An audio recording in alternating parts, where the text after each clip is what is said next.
Hello, everybody, and welcome back to the VAD Playoffs edition. My name is Thunder, and I am joined on the broadcast today by Huey and Tiger to bring you all of the spicy matchups. Really, it's the one spicy matchup because we're still playing 3 games, maybe. Vipers versus Razorbacks, while all the other matches happen off screen.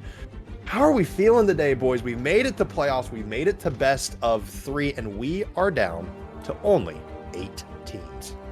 This is where it gets really, really crazy. This is where you get the most explosive league action. Almost every match matters, every match counts, and now everyone is just about at that point where they're comfortable with each other and they're kind of knowing what to expect from one each other. So this is where the counter plays come in, and this is where those crazy off the book plays start happening. Yeah, and they get the opportunity to do that partially because we're out of best of 1, we are into best of 3, so we can get the off-the-wall plays and we can get some awesome, interesting prep, Tiger. We might see some interesting picks, but this is where finally real drafting strategy can start to evolve. Yeah, I always like watching the best of series because you can really see how the teams adapt throughout the series. I'm particularly excited about what we got today because these are probably the closest matched out of the quarterfinal teams, both of them coming in at 13-8 on the records. Hopefully they've got a big show for us today. Yeah, and both these teams have gotten there in slightly different paths, different routes. We've talked about it a lot overall for both Vipers and Razorbacks. Razorbacks, they've had it hasn't been the wildest of rides. They've had some inconsistencies, some ups and downs, but they've been on a pretty steady pace, and they ended up 3rd seed in Group A. For Vipers, people were pretty clear cut. They thought after, the first couple of weeks where Vipers didn't pick up a game, they might have picked up, I think, like 1 at the end, but they had an abysmal record after the first 2 weeks, and then they just shot up through the standings. I think they've only lost something like 2 or 3 games since that second week. One of the best records overall if you just cut those first 2 weeks. So they're looking very strong. They're looking on a roll. And as you said, they're colliding here. Looking at the community vote, it was very close overall on who anticipated who to win, but Razorbacks ended up edging that out. But taking a look at both of these teams, they are quite strong. They both have phenomenal mid laners, Huey, that really have the ability to pop off in this series. I was excited to see the mid lane, but I was really excited to see Nickel for the bot lane. Right. So it is a little unfortunate that we're not going to see them. But for the mid lane, it's very impactful. It's one of the probably the most impactful lanes as it is being from the mid lane, obviously.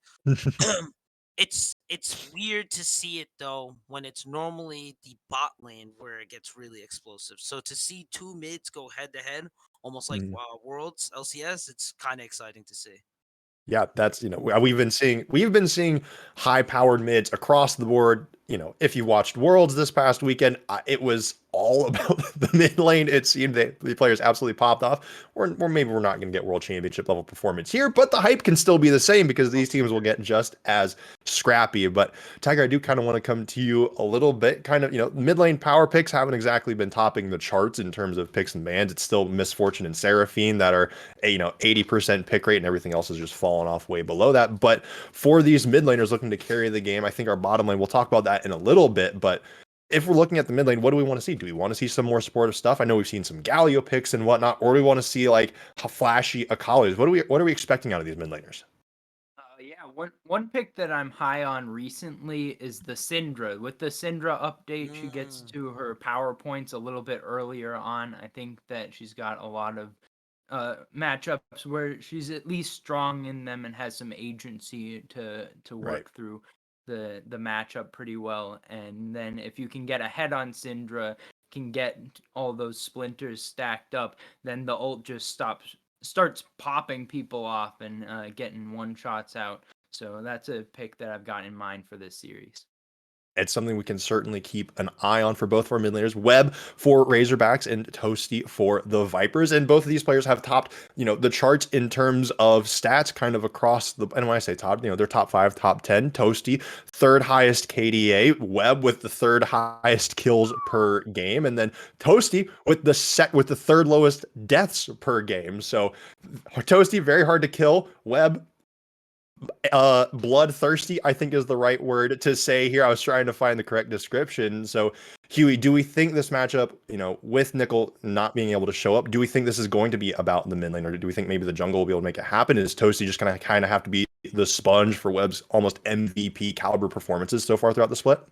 Toasty has some crazy picks. As if you were gonna look over and see for Webb has a little more of control mages under their belt. What Hmm. I think is really interesting that they both have a Zeri in the pocket, so we may even Right, see Zeri in the pocket. But I think the less deaths is gonna help out Toasty a lot more, and you're right. gonna have to pick up a little more. But this is where you should be comfortable with your sub picks as well. We are playoffs. You guys should have at least gotten some practice in with everybody. Make sure everybody's hot, ready to go. So hopefully Nickel's absence, they don't even feel it because this is very, very pivotal these next few games. Yeah. And oh, you said next two games. Are we detecting a 2-0 maybe? Don't worry, we'll get to Maybe, predictions later. possibly, Maybe. we'll get there. We'll get there, but we'll see. We'll see. Yeah, hey, it could be interesting. Notably, Razorbacks took their regular season cross group matchup. So, but hey, again, we'll do that later. But we've talked about the bot lane a little bit. Nickel is getting subbed out for Ixie, who Tiger is still very good, right? No, no No no hate. two No, bones no about hate. it, no two ways about it. Ixie is still quite good. Not Nickel, right? And coming in towards the end when teams have finally, these draft teams have finally been able to find those synergies as a sub, can, throw a wrench into things, but still quite good. And going up against an ADC in Sonic 5040, who is maybe not quite as strong for Razorbacks. So talk about the mid lane. These two mid laners can definitely go head to head, but it does feel like maybe if Vipers can still get a good draft and really play towards the bot lane, that maybe they could take advantage of Sonic down there. Yeah, that's going to be something that we'll have to see throughout the series. I think that once we get to the playoffs, that's where we start asking the players to step up a little bit. So Mm-hmm. if we think that Sonic 5040 is going to be maybe one of the weak spots, then I'm hoping that the response from Razorbacks is to just work through that and try to develop as a team to respond to that in a way where they aren't getting exploited because of that. If they need to cover the bot lane with some jungle or mid roams, then Mm-hmm. that's good. But that's something that potentially looking into this series was a consideration for Vipers. Right, absolutely. Give Me a Cup twice is an all-star jungler, a very high caliber Mm, player. Gale is as well, notably quite strong on the Lilia, which I believe of all picks has the highest win percentage among champions across the board at 87.5%. So going into picks and bans, that might be something to watch out for across the board. But that being said, I do want to go ahead. We can take a look at the bracket for the entirety of playoffs and briefly look at all of the matchups that we have. Again, it's Astronauts and Dragons, Vipers and Razorbacks, which we are streaming, Crusaders and Hammerheads, and then Bandits and Unicorns down on the bottom. Overall, I think this bracket is stacked. I think we have some really great games overall. So outside of just Vipers and Razorbacks, how are we thinking?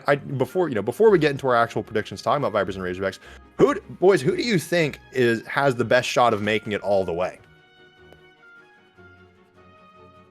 Huey, we can start with you. Oops, sorry about that. I was breaking up a little bit there. Oh, you're good. Am I back? I think you are. Okay. What was that again? I'm sorry. You got to roll it back a little bit for me.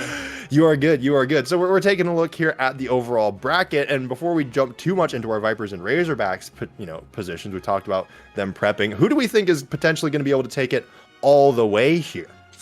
That's always tough because it's always it always comes back. But honestly, I've been watching them from the beginning. The Bandits has definitely been one to watch. Very serious. They definitely can make it all the way. Hammerheads too, honestly. I think that's a very spicy take. Yeah. Hammerhead's coming in 4 seed group A, but hey, I like it. I like a little bit of spice. Tiger. Yeah, I mean, the definite odds-on favorite has to be Astronauts, 19-2 regular season record, looking fantastic. And I think that their path looks a little bit easier potentially than Crusaders, so that's who I would put on as the odds-on favorite. but there's definitely a lot of good teams in this bracket that could make a deep run. Yeah, I mean, personally, I do have my eye on Unicorns, who did manage to take out Vipers in the very last game of the season that we were able to stream. So the win there, quite exciting. But of course, Astronauts. I'm astounded that we didn't mention Crusaders yet as potential favorites. They were very dominant. They actually gave Astronauts one of their 2 losses. I'm not saying that we're discounting the Crusaders, but I feel like towards the start of the split, they were like, that's kind of where all the hype was. It was like, oh, Crusaders just going to win the whole thing. But feels like maybe hype has died down a little bit for them, especially with how resurgent Vipers were and being able to take down the Crusaders. Yeah, so we'll have to see if the Crusaders step up going into the playoffs. Definitely have an opportunity to prove some people wrong, I guess. On the analyst desk here, we all had a different pick besides them as the favorites. So maybe they'll play with a little bit of a chip on their shoulder. Huey was saying Hammerheads may be a good team. Hey, you gotta throw the love. You gotta throw the love everywhere, bro. No, Throw the love everywhere. Notably, I will say this is a fun little note. Do you know who the only 2 teams were to beat Astronauts in the regular season? Yeah. Do you know? Do you have any idea? No, who is it? Crusaders and Hammerheads. Boom.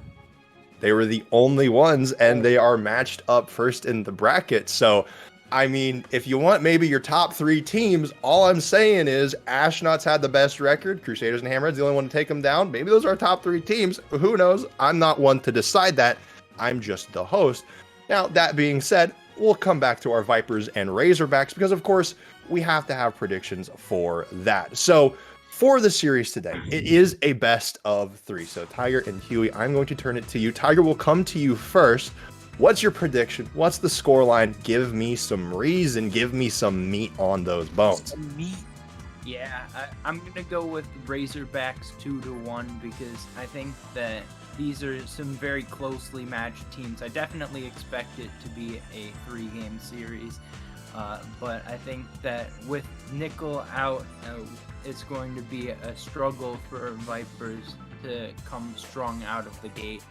And I give the edge to Razorbacks given that they won the regular season matchup 3 weeks ago. Hey, very reasonable, very understandable, stats backed, and I appreciate it. And Huey, what is your stance, my friend? So it is going to be the opposite, but I think we're definitely going to 3 games for sure. It's going to be the 2-1. I think I am really disappointed that Nickel's not playing today. If anything's going on, I wish him the best. Hopefully they're just busy. I was excited to really see it, but I still think the sub's gonna play just fine. Mm-hmm. Bot, I may be a little biased. I am coming from support. Bot makes a big difference. Dragons can make a huge difference. Rift Heralds are great, but Soul really locks it in. If you can get that Soul, you get those bot plates and get the game snowballing, you definitely can really get yourselves going. We didn't touch a lot on the jungle, but the jungle is going to be a really, really explosive between Gale, excuse me, and Give Me a Cup twice. So it's really gonna. I feel like it's really gonna break down to the bot and the jungle. Understandable. Again, high impact players on both sides in the jungle, and of course, I will say I boldly submitted my prediction this time. No coercion by Nerf necessary. 2-1 Razorbacks. Again, my reasoning is fairly similar to Tiger. Razorbacks were able to win that regular season matchup without Nickel. I'm a little bit nervous, but I will also say the other lane we haven't mentioned yet is the top lane. The Usland up there. We have Beataskeetus and Dark Python, who are both very strong players. Personally, I'm a big Beataskeetus fan. I'm a huge Beataskeetus fan. I think that top lane matchup could, sneak in there as a very important matchup, especially considering that, you know, the bot lane might be a little bit more up for grabs than we were expecting. So I'm keeping my eyes up there. I'm expecting Victoris to be the difference maker in this series. But notably, we just have just a couple of minutes before we get into draft. Notably, we have side selection in these best of threes. Vipers with side selection have chosen red side for game 1. So before we get into the draft too much, Huey, how do you think red side will affect this? They're trying to get counterpicked. Who are they trying to get counterpicked for? If you're getting counterpick, you're trying to make sure that Beatus, excuse me, yeah, that Beatus is being handled and taken care of. Mm-hmm. You want to make sure that twice as well, and then maybe Web 2. You want to. Those are the three. Those are the three. Bot lane you can kind of mix up a little bit, but really for you gotta have something for Beatus, and you gotta have something for Cub. For sure. If not, you don't want to give them anything for free, especially either one. At least make it a challenge for them. Make them jump into their pool a little bit, dive in a little deep. Mm-hmm. Understandable. Hey, you know, got to challenge them. That's, again, one of the things here that we can see over the evolution of this. And Tiger, for, you know, blue side, for the side of Razorbacks, that's what they have been put on. What are we looking for in the draft? Is it, you know, they don't have to ban the MF or the Seraphine. They get the first pick. So do they ban out more pocket stuff, or do they still ban out those power plays? Yeah, I think that it depends on the way that they want to play. If they're hoping to play around the top side, they may have to ban out the Misfortune just to make sure that they can pick a better weak side AD carry. I think that Seraphine is definitely a champ that I would look at as a potential first pick for them. And I think that they're going to want to make sure that they have picks that are going to be all right no matter what they go into. I mean, that's always the blue side deal, isn't it? Indeed, indeed. Well, we have made our picks and predictions. The players, the coaches will now have to make their picks in the draft. Huey, Tiger, I will now send it to the two of you to take us into the draft and take us into game 1 of this series. Razorbacks versus Vipers. You got it. Thank you, Big Boss. Game 1 is on the way. Razorback, like we just mentioned, will be on blue side. Viper is red. We're just waiting for draft to really start to get going. And we'll see which way they're going to ban and which one they're going to lock in. And honestly, like I said, it's going to be that mid jungle. It's going to be that mid jungle. Bot lane 2. So really, let's see where these jungle picks go first for the first round. Yeah, so we're getting right on in. We'll get to see the bans first, I suppose, and see who's getting the respect from the other sides. And I think Razorback going for the Twitch first. So that is definitely most likely going for the bot lane there. Could also be for the jungler as well. Cup twice, though. Looking more of the snowball-y champ. So I think that's more for a target bot ban there. Viper's going to match back with the MF pick as well. Fiora there being taken off there for Beatus. So you could definitely see where the bans are starting to go already. Yeah, a lot of bans going towards this bottom side of the map. The Draven, the Misfortune taken away. A lot of oppressive stuff that is dangerous when it gets ahead off of the table from this bottom lane. The huge Lilia ban there. That is definitely target for OTE Gale. What was that rating? That winning 86%. So that was a huge win ratio there. So I totally would agree with that ban too. Viper's looking to see. I'm actually surprised I haven't seen a jungle ban yet. Let's see if this will be their first one. Yeah, I wouldn't be surprised to see something like the Maokai band with its flexibility, but it looks like they want to focus more on making sure that Beatus isn't able to run the map from the top lane. I mean, honestly, that's not even a bad call, especially if you're going to be a bot-focused team. Don't give Beatus the free roam because you put in all this work, and then if you look back up and Beatus is 3-0, then what's the point? What's the point? Seraphine's going to be locked in for Razor. I think that's going to their towards their bot lane there. Could also be a mid pick. The flexibility from Seraphine's actually a little crazy.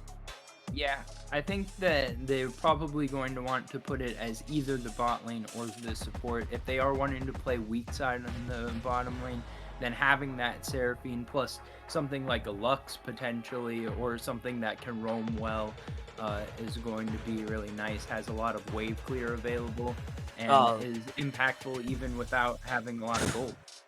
I was getting a little nervous there. I saw the hover of the Yuumi, and I was like, come on, guys. Like, we're just hyping up the bot lane. We're not going to be able to do anything. Just hanging out at the bot lane there. Oh, my gosh. Oh, no, not again. That's the lock-in. Okay. I mean, all right. It's fine. I mean, the thing is, hopping in with Tristan at Yuumi 6, very dangerous. But you're not going to get as much action as you really want to until that 6, though. And so you kind of put yourselves in that check. But, I mean, you can't sleep on the cat too hard, though. The poke capabilities from Yuumi, plus the Exhaust Ignite running sums really can make a difference between fights there. Pop and block, plus the shield, plus fairy can really do stuff. With the Ashe there, too, now I feel a little better for the bot lane Viper on Viper's side. Well, Ashe definitely goes along well with the Seraphine. You're going to be able to set up the slows. I would expect now to see that Seraphine in the bot lane definitely a little bit more early than we were expecting from Sonic 5040. But I think that with a little bit of focus from the jungle, that can definitely be a lane that thrives. And if they want to bring out a little bit of a surprise to Vipers, that might be the way they want to go.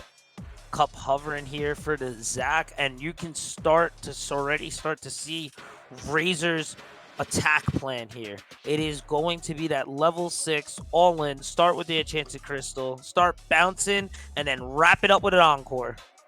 And it's looking very dangerous there, a lot more dangerous than Vipers right now. Yeah, I think that we should be expecting a lot of bot lane games, even before level 6. I think that Zac is able to be set up well just by the slows that Ashe has, alongside the root coming down from Seraphine. I think that we may be expecting to see some level 2 action, even especially with this Jarvan. The bot side of the map is going to be hopping early on in this game. So I was really hoping to see Gale on the Lilia. The ban right there was taken off. Second pick was J4, locked in. The stats for J4 are pretty high up there as well. You could kind of see the attack pattern coming from both sides. This is going to be really explosive come 6. We should see everyone group up, get ready to go, and really just start throwing down. As we get into this second ban pick, Viper has the second ban here. Pantheon being taken off. Top lane not showing yet. I'm really digging these top lane bans. Yeah, they're focusing a lot on making sure that Vetus isn't able to run the game. I'm expecting as well that we're going to see counter pick given to Dark Python to make sure that top lane doesn't become an issue. But with the way that the bot lane's looking for Razorbacks, I almost wonder if Vetus is going to take a little bit of a back seat in this matchup, at least for game 1, to try to allow the bot lane to carry, maybe pick something more defensive like an Ornn or a Malphite, something like that, to make sure that the team fights look good later on in the game. Those aren't even bad picks with this team comp at all. You have an Ornn hanging out till later, building up your mythics, getting your team even more set up. Forge of the Iron Call God, plus everything else they have set up. That would be scary, honestly. That wouldn't even be a bad pick at all. Corki and Syndra, mid lane targets here. Yep, locked in. So they are taken off the board. And like how you mentioned earlier with Syndra's scaling capabilities, I'm really glad that she's taken off the board. Yeah, and now that we're seeing this Orianna locked in, we can see how Vipers are developing towards this big team fight. I think that they're going to be really strong in the mid game, and if they can get to the late game, then the Yuumi starts to take off as well. So I'm thinking that Razorbacks are going to be pushed towards playing more of an early style. So if they do pick more scaling champions in the mid and top lane, then they're going to be really pressured to get to those breakpoints earlier so that they can snowball to a victory. I do like the lockdown. And I was going to say that they needed something to really lock down their kills. And so I was maybe thinking more of an assassin mid, but assassin support Pike, that works as well too. Yeah, trying to take advantage of this Yumi in the bot lane, not the strongest in the laning phase. I think that if you're trying to punish Yumi specifically, Pyke isn't the best, but all the other things that Pyke brings with the ability to assassinate, with the ability to find some picks, I think that makes the Pyke rise in priority here. And I'm excited to see how it gets played by Lost in Paradise. And taking the top lane there is going to be Gangplank for Mr. Beatus. And hey, look, check it out. He doesn't even have to not be with the team, and he can press R, and he's with the team. I like it. I honestly like this a lot. Yeah, we'll see if that's going to be the game plan. Definitely does a lot of work when he's with the team as well, with some barrel chains. Oh. But getting that split push going could be the call here, because they're up against a pretty big team fight comp front to back, especially with this Ornn locket. The Ornn lock is sick. This just gave Vipers a late game out, kinda. This is game, they don't want to go fully late game, but now being able to get the enhanced mythics, that definitely gives them a window of opportunity if we get to that late game part. Yeah, so we'll see if that ends up being the situation. I'm a little bit concerned about Viper's early game, because it looks to me like they've got two lanes that should be pushed in the bot and top lane, and mid lane can be contested as well. I always caution teams against playing 3 losing lanes. I think that Jarvan can help out a little bit there, because if you get pushed in, then that sets up a gank opportunity. But if they are pushed in a lot, that will also give me a cup twice a chance to invade on this Zac. I mean, Zac's not the strongest invader in the game, but still, if you can steal away some camps, that means a lot. I would have to agree with you that these lanes will be pushed in a little more than normal, but that should make J4's job that much easier to come in. The mobility between Tristana, being able to jump in, also having Yumi attached, should make the ganks easier. Orianna on 6, all she does is Balmy Blazer combo with J4, and then that's a wrap. So, I mean, the pushback may kind of fall to them just a bit. But while we are going on to it, we're going to check on to the channel points. Don't forget to make your predictions now, guys. And it's looking like right now Vipers is winning heavy on the prediction, 61 to 39%. So be sure to get your channel points in there as well. And I'm going to be matching up with the squad. I get mine in there real quick too, you know, gotta make that money. Absolutely. It's hard to pick against the cat, isn't it? Yumi's just so strong It's tough. in the late game. I mean, I think Seraphine's a pretty good match for the cat, because you gotta build the anti-heal. She brings in the stun. Encore is serious if landed properly. I mean, the heals isn't as much there, but I mean, it's still there. It's still there. Yeah, absolutely. But I think that once we get to that late game situation, it'll be a question of what's happened earlier on. Is there Drake stacking going on? A soul would be huge here for Razorbacks, especially if they could get something like an Infernal Soul or a Hextech Soul to kind of boost their damage and help set up Lost in Paradise to get some resets on this death from below. Definitely, for sure. And I mean, the rocket jump Tristana with a cat attached, that's scary. Ashe really can't handle that 1v1, 2v1 potential. So Seraphine is going to have to kind of stick with her. J4 is going to be able to kind of assassinate as well a little bit, looking for it. So a lot of their damage is going to be coming from that Ashe Sarah. They got to make sure that they stay alive. Yeah, so it's going to be the task in front of Razorbacks, but I think that we have some pretty exciting team comps here. I mean, it's not a lot of spicy picks outside of this Pyke, but I think that it's going to be a lot of fighting going on at all stages of the game, really. Yeah, for sure. You're definitely going to see it. We might even, like you said earlier, like you mentioned earlier, we may even get some level 2 shenanigans from both these junglers because Zach and J4 can really just open the gates, start ganking on at level 2. So we'll definitely see for sure as we load into the Rift. Game 1 is on the way, guys. Don't go anywhere. Don't touch that dial. We will be right back.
And we are back. VAD playoff quarterfinals is on the way. Vipers versus Razors, and game 1 is on the way, ladies and germs.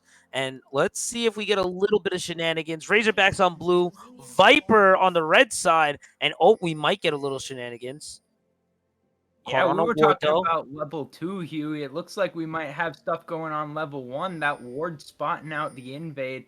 I don't think that it's going to be collapsed upon, though, because the level 1 is just too strong here from the side of Razorbacks, and they're going to get some vision deep.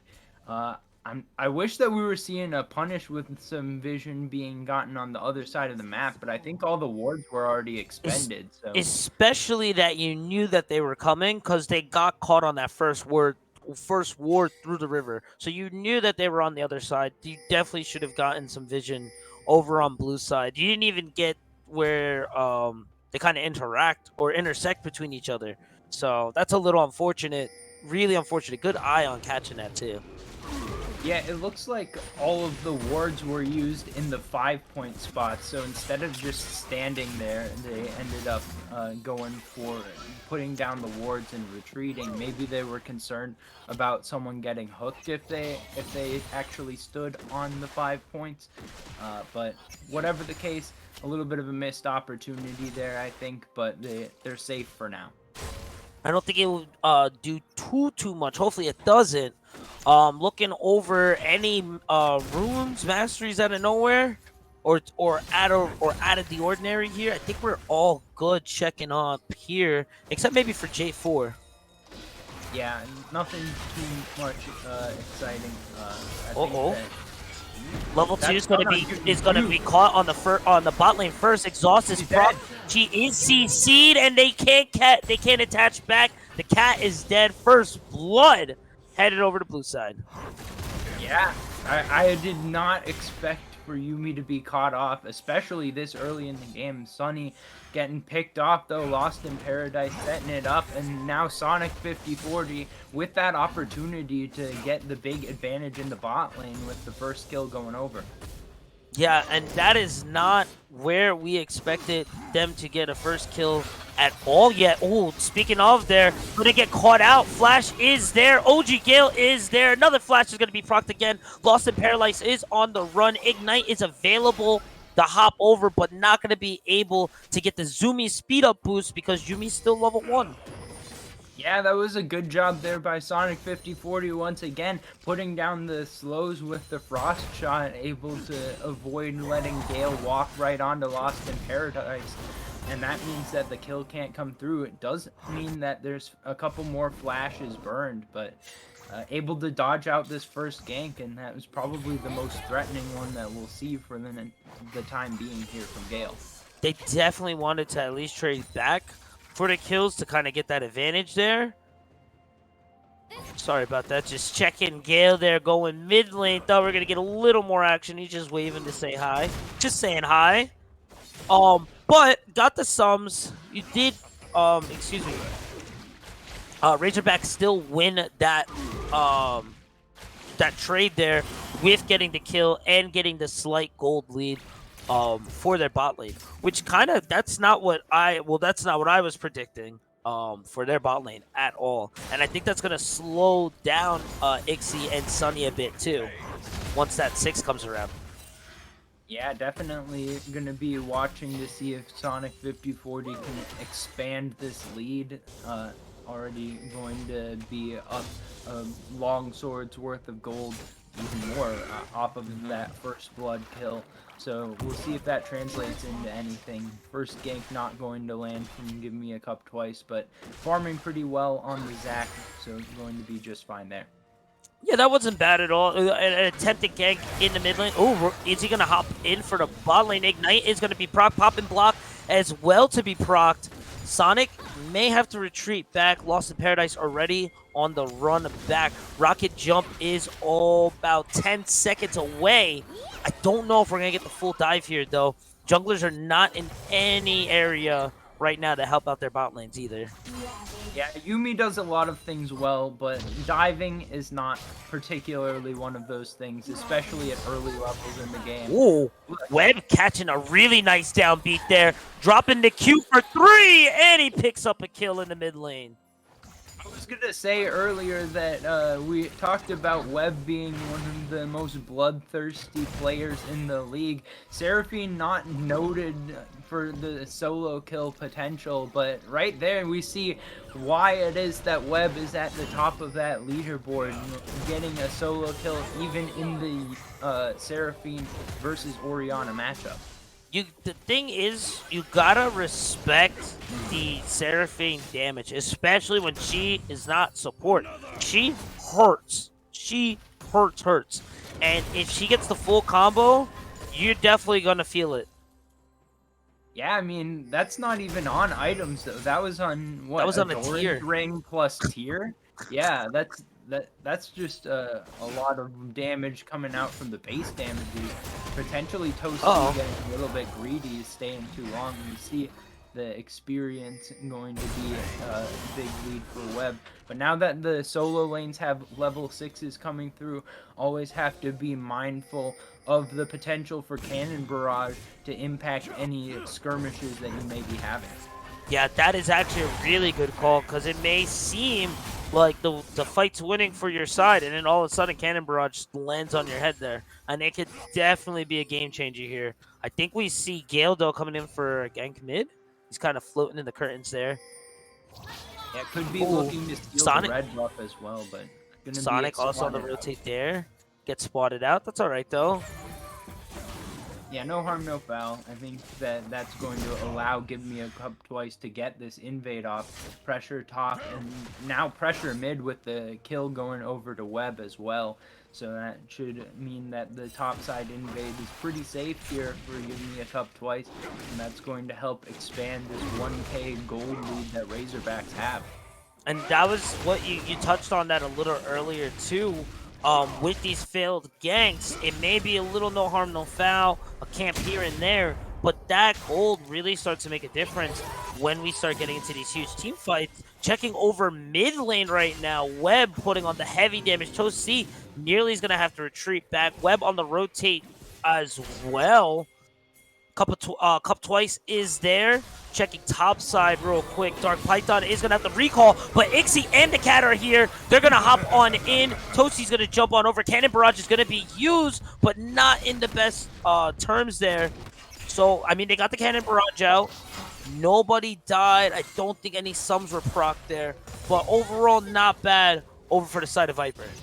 Yeah, just Webb flashing the flag and drag combo. But I think that it's not going to be worthwhile, because look at all of these minions being lost bot. It's going to be at least a wave and a half, if not 2 full waves for the roam from Ixie and Sunny. Level 6 already completed now for Sonic 5040. And as we can see, the CS per minute looking pretty good from Webb, 8.3. Going to be in a very strong spot off of the back of that. Already lost chapters complete. And then, yeah, looking over at the gold is in everybody's pockets properly. Just about a 2k gold lead right now with the 2-0. So we should just come back and see what Ash is going to come back with.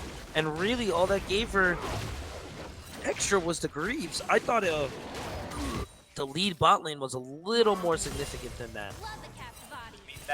That's a full 800 to be true tier 2 boots.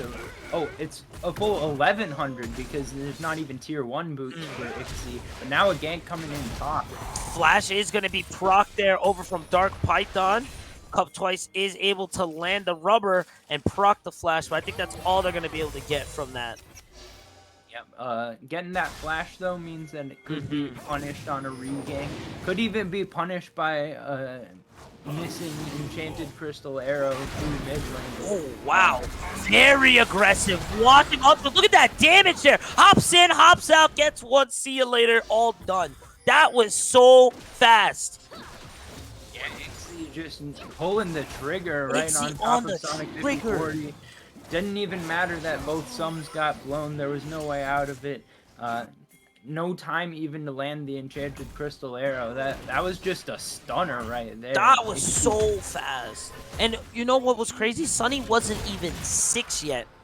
So they didn't even have the final chapter. So that rocket jump gets that much scarier. Speaking of, rocket jump is going to end. Lost chapter is going to be procced right there. The jumps and the mobilities are gone. EQ coming in for Gale, but Webb is here first. Oh, this is going to be a big encore. There goes the down B plus the encore. Add in the Q, and it's a triple for nothing. Woo, baby. Oh, baby. We're going to take it back to the tapes, baby, on that one. Yeah, so we can see at the beginning of this fight, there's some action going on top lane. But right after that, the Drake being taken here, they can see that it happens. Ixie on the way back to lane, gonna get hit by this hook from Lost in Paradise. Doesn't actually get past with the rocket jump. Enchanted with Crystal Arrow, not gonna connect. Final chapter only lands onto one, but immediately the Let's Bounce knocks up Sunny and makes it so that the chain comes through. Webb on the roam, able to find a big encore, and then Lost in Paradise finishing the job. Double kill for the support of Razorbacks, and now they've extended their gold lead past 2.5k. The last hope here for Vipers, or the only positive I should say in this early game, is that they do have that first Drake in their pocket. Yeah, but for what cost there? They got Drake pretty much for 3. They did just recently get the shutdown there on Webb on the Toast C. So Toast C will get their Ludens set up ready to go. First Mythic on the board as well. So hopefully they should be able to do a little more something with it. Oh, there goes the Ice Arrow there. Yeah, not going to turn into too much here. Give me a cup twice, trying to find another gank. Not sure that he's on vision, but going to be sensed out anyways. Roam timer coming through from Lost in Paradise. Not going to find anything there either. But I think that right now, Razorback's probably feeling pretty good about where they're at. I'd like to see them contest a Rift Herald coming up pretty soon. I think that'd be a really good call as well. Speaking of, Cup Twice coming in with bounce locked in, trying to get away. Lost in Paradise will find the X, marks the spot. The encore, oh my gosh, barely whiffing there onto Gale. Cup Twice is gonna continue moving forward, is gonna take some camps. Looking top side, we may get a little bit of a trade, but I don't know if they're gonna try to dive to Ornn there. Yeah, nice collapse in the mid lane, and Gale being forced to flash there. It looked like it was an attempted flag and drag, but the flag wasn't there. And knowing that, the Encore was able to come out pretty easily. This Cannon Barrage will help clear the way of the Gale release in the bot lane. And it looks like it's a lot of confidence on the top side here to start it up solo on the Rift Herald. Well, I mean, your mid lane's gone, right? You got one. You can't really challenge it per se. Encore's down, but oh man, that's still a lot of damage coming from webside. Lost Chapter is being the biggest item they have too, and I think that's going for Lysandre's. So it's only gonna make it that much worse. Oh, it landed on Yumi! Oh no, the cat's caught! Cat's caught! Sunny on the run, but Lost in Paradise doesn't. Oh no. Had Death from Below available, but I guess just didn't think they had enough damages before Ixie could throw them away. Oh man, Sunny's gotta be careful over here.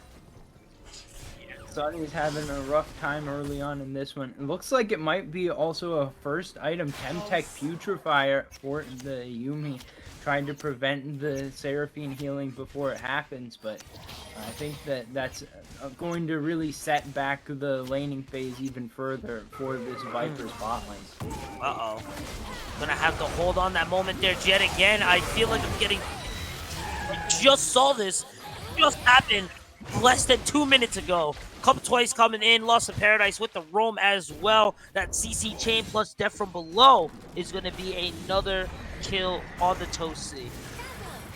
I didn't remember asking for a replay on that one, but seems like we got one anyways. For sure. So, Toasty having a little bit of a rough time going down here. Rift Herald also going to be able to get some damage down onto the tower. Unfortunately, no plates left over, but Razorbacks no. living the good life right now. No plates, but I mean, that's still a lot of damage, plus some money that should be Leandry's right there with the 2 down. Yup, locked in, plus the boots. Yeah, the only thing that really Viper really has going for them are these Drakes right now. This should be the second Drake locked in. No one should be able to make it in time to contest. Looks like Lost in Paradise is going to try a little something, but nope.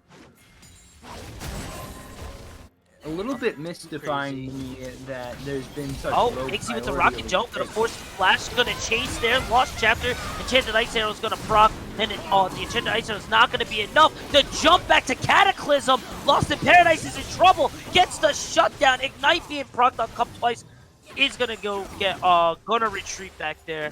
Was looking a little scary, but that definitely is helping the Vipers there. 2+ drag. Yeah, and a big shutdown off of Lost in Paradise as well.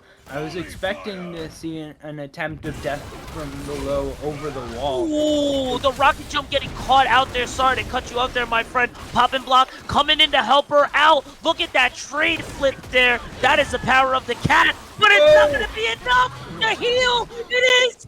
Couple twice is going to get Ixie, but are they going to be able to get the revive back? Unfortunately, they're not. So that's going to be a free one. Going back up to the top lane, Webb is performing another encore. Victoris is going to be able to get themselves onto the board. That's going to be 2 for 1 across the map, guys. What just happened in the top lane? Victoris able to get the solo kill as well? What is going on? Webb teleporting in?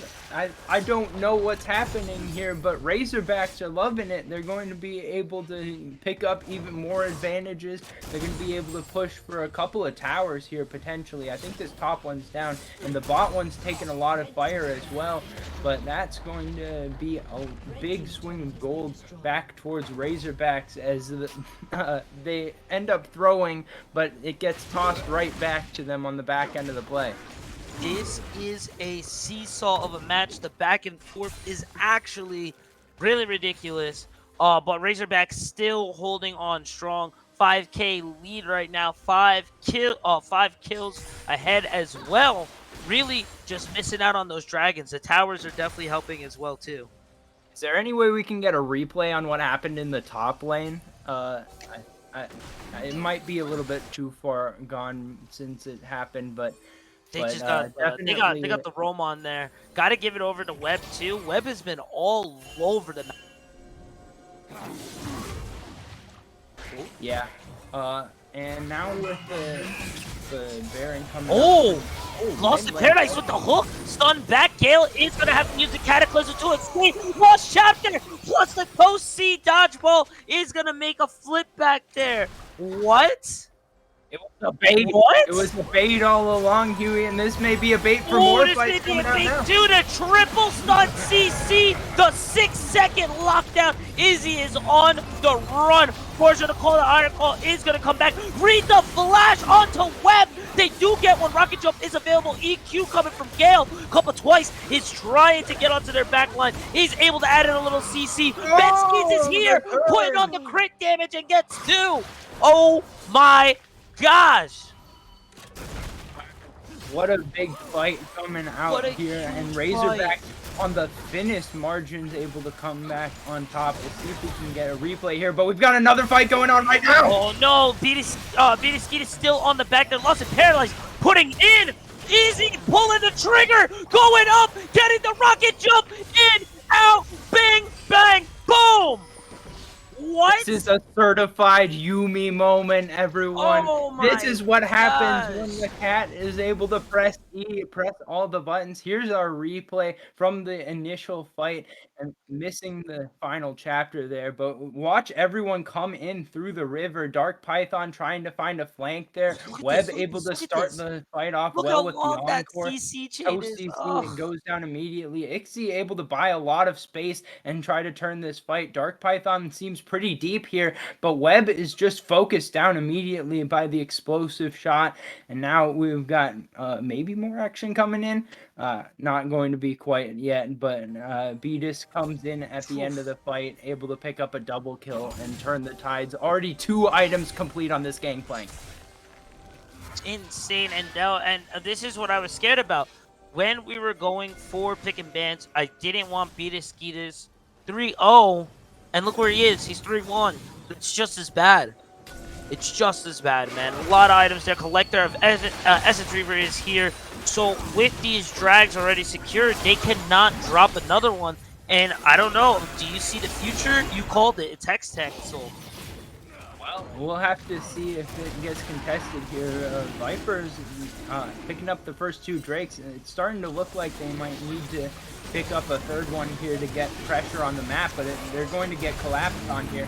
oh, Forge is coming. Here we go, boys. Knockup is going in. Capitalism as well. The team is split, but Webb is able to catch Gale. Lost Chapter went down, and their team is still alive there. The CC was just better over for the side of the Razorbacks there. And they're going to be able to pick up their first Drake. Yeah, and what was huge in that fight was Give Me a Cup twice, able to land the elastic shot onto the Ornn, able to avoid getting the recast of the Call of the Forge God. It gets started up here. There's a lot of posturing that happens at the beginning of this play, but at the end of the day, Dark Python tries to pull the trigger. Oh, actually was able to get it out. I thought it didn't come down initially, but it only landed onto 1, and then the cannon barrage does so much work through this fight. It's a big shockwave from Toasty, may be able to avoid any worse fate because of it, but the Drake does go in favor of Razorbacks. They're able to pick up a tier 2 mid, I believe, as well, and now they're going to be still about 5k in the lead. It's really unfortunate that Drake being secured there by the Razorbacks. Viper would have definitely been able. Oh, man. In grabbing 2 yet again, stuck under the tower.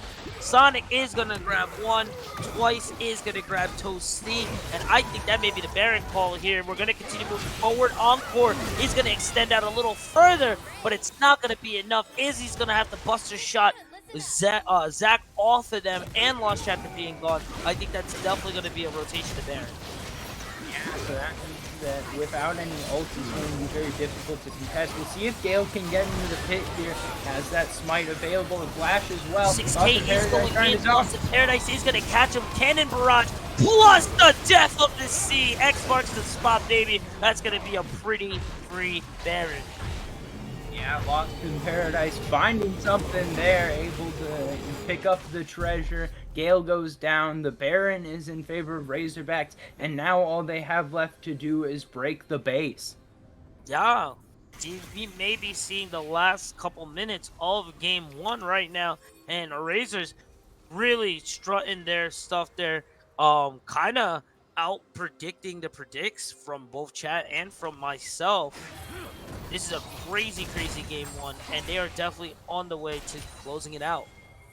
Yeah, Sonic 5040 has had such a good game on the Ashe here. A couple of big Enchanted Crystal Arrows early on picking up that kill, and now going to be in position to put down a lot of big slows for the rest of these team fights. The top lane has set themselves up, and the top side of the map has set themselves up to carry this game the rest of the way through. And yeah, you can just see the items being built in. J4 still not even with his full mythic set yet, with Zach already locked in with the Sunfire plus the Demonic. That is a very evil combo there, for sure. Yeah, gonna be doing a lot of damage in addition to finding that big CC in the front line. And I really like this build, actually, because we can see that Give Me a Cup twice is going on towards the backline in a lot of these plays, and they're squishy enough that if they take a lot of the damage up front, then that sets them right up to get assassinated. They get hit by a stray barrel, they get hit by a death from below, then they're going to go down. So a lot of setup coming out here, and I like how the build is angled towards continuing to win these fights. Gonna have to hold that thought there. Skeeters is gonna get...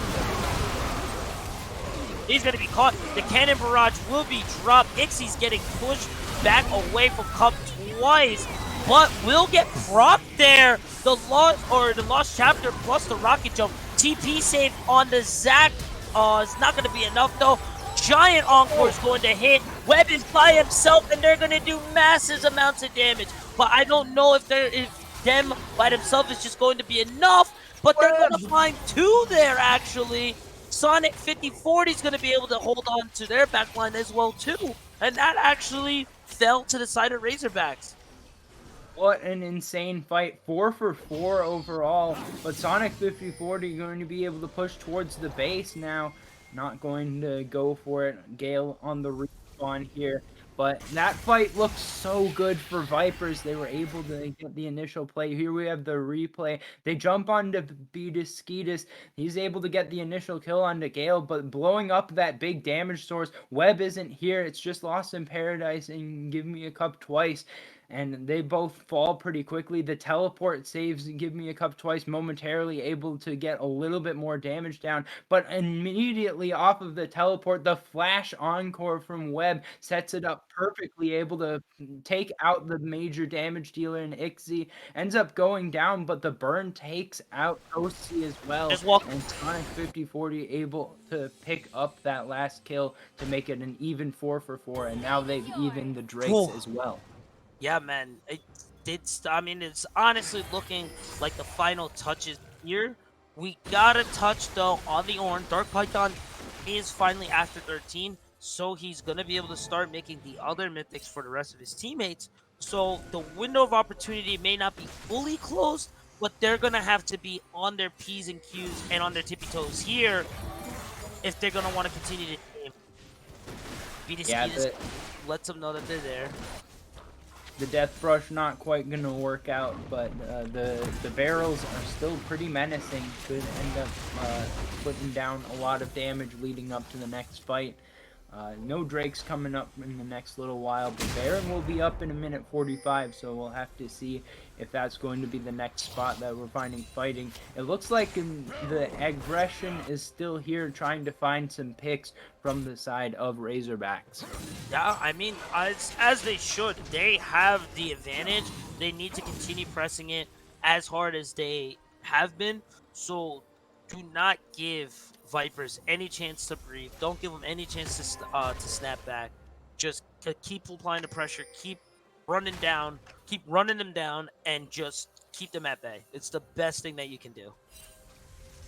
Well, we'll have to keep an eye on this vision line. There's a ward very deep in the bot lane, able to set up a potential split push here, as well as the vision being about even through the rivers. There's some good wards here for the side of Vipers that should have some knowledge going up to this Baron. But they haven't had their vision line choked out just yet. It'll be interesting to see if any of it gets swept. There is Umbral Glaive for Lost in Paradise, should be able to take out at least one of these wards as we see it there near the mid lane. But not going to be able to completely nullify this vision, so maybe there's an angle that Vipers are going to be able to see the way in. It's not fully over yet, but if you're a Razorbacks fan, you can't really be asking for much more right now, besides an obvious, like, fully closed out game. But they are definitely in the driver's seat right now. This Baron is going to be extremely impactful in the next couple seconds here. Ornn does have TP, so he will be able to show up anytime. Good use of the cadence there, or the Demacian standard, to give a little bit of extra vision there. Everyone is grouped, poised, ready to go. It's going to see who's going to be able to pull the trigger and who's going to live after bloodshed. Yeah, the Scuttle Crab just expired, so that's not giving vision anymore for the side of Vipers. They're trying to get some wards in the pit, but now it is getting swept out here, and potentially a collapse can Give Me a Cup twice. They're going to have to use a mobility hook. Gale is going to have early, but it is able to grab. But it's going to get disrupted by Forge of the Iron Call. This is the Vipers fight right now. On the run, has to escape. Cup of twice so low, but the Baron got paid. And that was the fight that they were looking for. That is the flip, and that should be Baron for them right there. Yeah, gonna have to defend in the mid lane here. Webb and Sonic 5040 still threatening, but this should be a clean take. A 3 for 0 in the fight, and all of a sudden, it's not looking so grim for Vipers after all. It's due as close, and as we just mentioned, they still had an out with the Ornn building out those mythics, and so now Ornn has his fire crest. Windfall and Sacrifice coming onto Tristana, and Tristana has not really fallen off. And here comes another item going over, and that's headed over to Orianna, and that's out of Luden. So that's just extra buffs coming in after just getting more money to even out the gold. And honestly, it may be about a 3k gold lead, but with those mythic upgrades, it's a little closer than that. Oh, Lost in Paradise though. Through. And now we've got 30 seconds leading up to this next Drake. It seems like every Drake from here on out is a contest from both sides. And now trying to set up in this river. There's a ward on Web. We'll see if that's going to set up a flank. I believe Gale is doing a ton of damage right now. I think that it's a lethality Jarvan build. So that's what we've been seeing at the beginning of some of these fights. And we'll have to keep an eye out and see if anyone gets assassinated here. Yeah, for sure. Dark Python trying to split the right now. They're looking pretty split. He's gonna... Encore is gonna hold Viper's front line. And Lost in Paradise is gonna be able to... Gale Lost Chapter is going to be matched up. He's going to miss the second execute there. Ixie's still alive, and Ixie just going through and ripping through this team right now.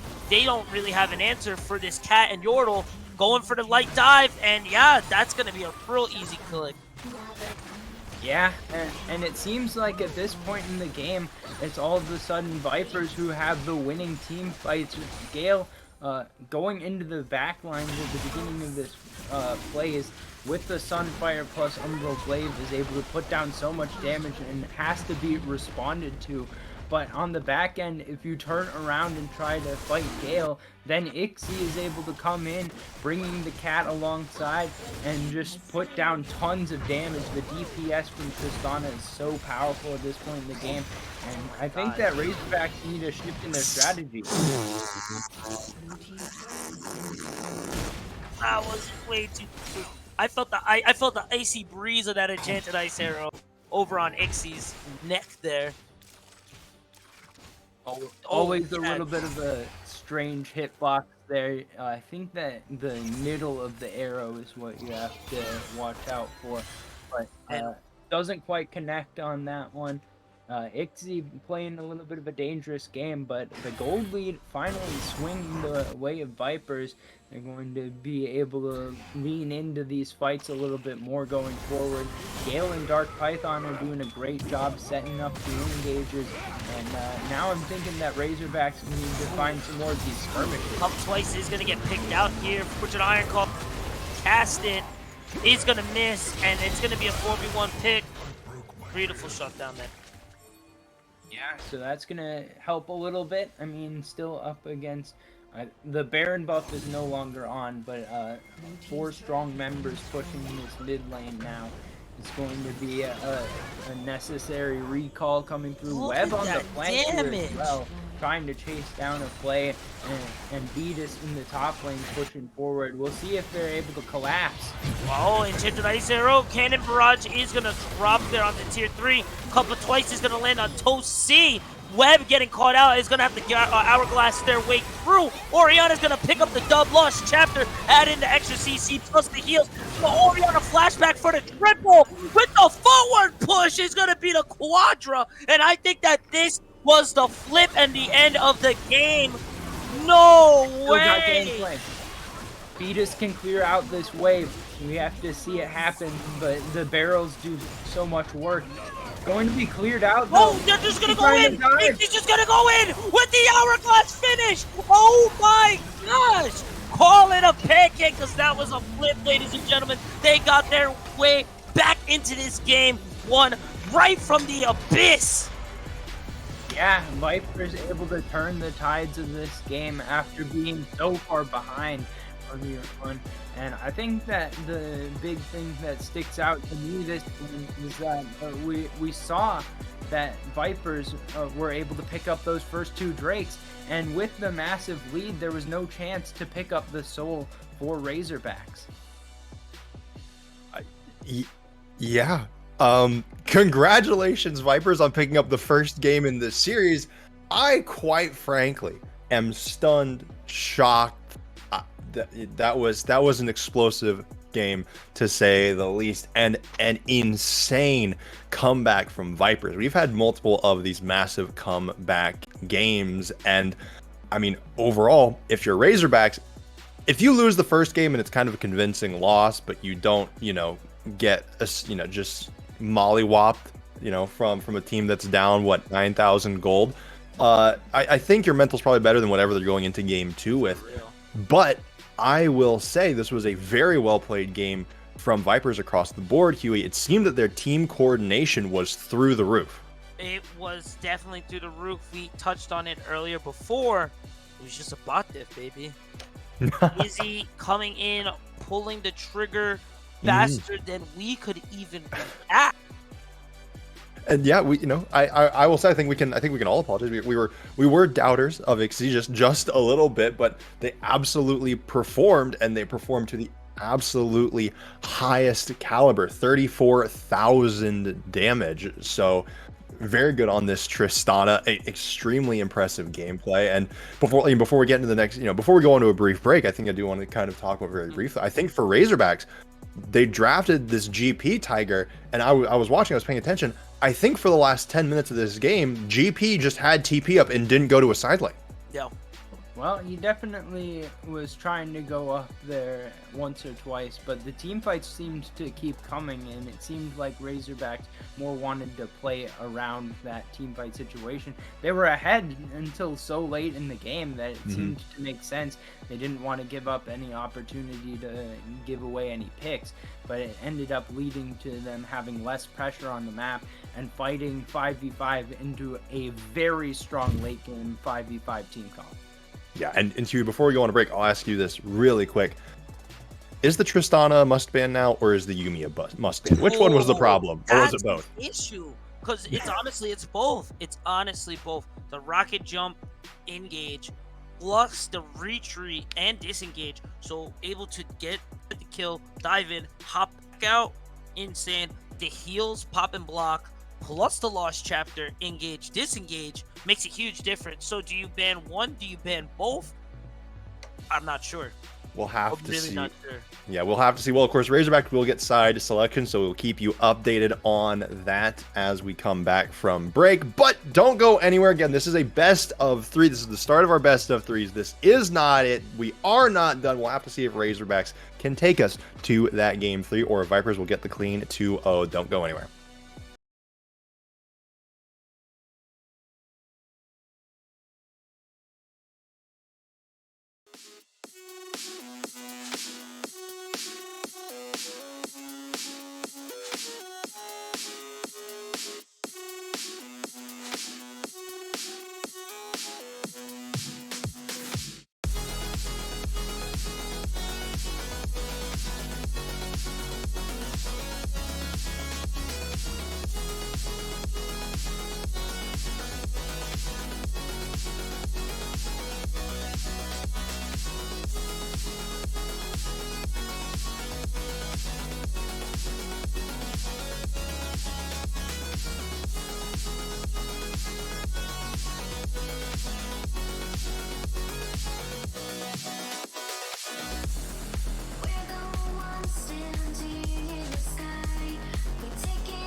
All I know is active meter. All I know is fugitive meter. All I know is wages meter. All I know is fugitive meter.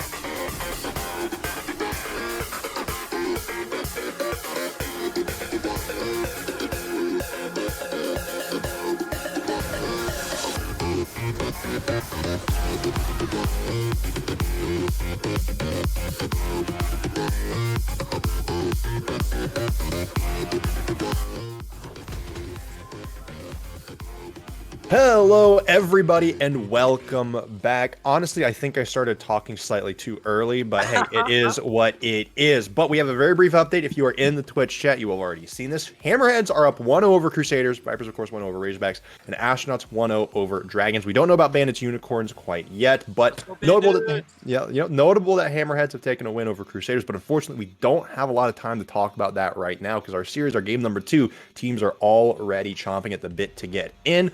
Notably, Razorbacks, they lost the first game after a dominant lead. They are choosing the blue side again, Tiger. It feels a little bit like they're saying, okay, our strategy was good. Let's just see if we don't throw in the late game. Yeah, I mean, they looked like they were very strong throughout the early stages of last game. They could make some slight adjustments in draft, but I wouldn't want to throw their game plan out the window. It looked like it was pretty good. Just Right. need a little bit of tweaking going into game 2 to get them that extra boost they need to win. Right. And of course, I said throw. I wasn't saying that they were throwing thing. Maybe in their heads they might think it might have been some strong terms, but again, they might just need to make a couple of adjustments. And Huey, are there any adjustments that you are looking for them to make? Anything for their picks or in their gameplay overall? I think honestly the execution was really well done.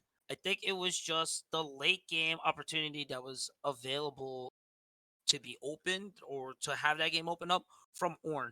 Ornn being able to get those enhanced mythics for his team, I think really set the pace for them to let Tristana open up and get themselves back to where they were. I love Right. the early game lockdown on bot lane. If they get Tristana Yumi, bot lane threat like that again, continue to lock down, continue the aggressiveness, just Right. don't take the pedal off the gas and really just push all the way through.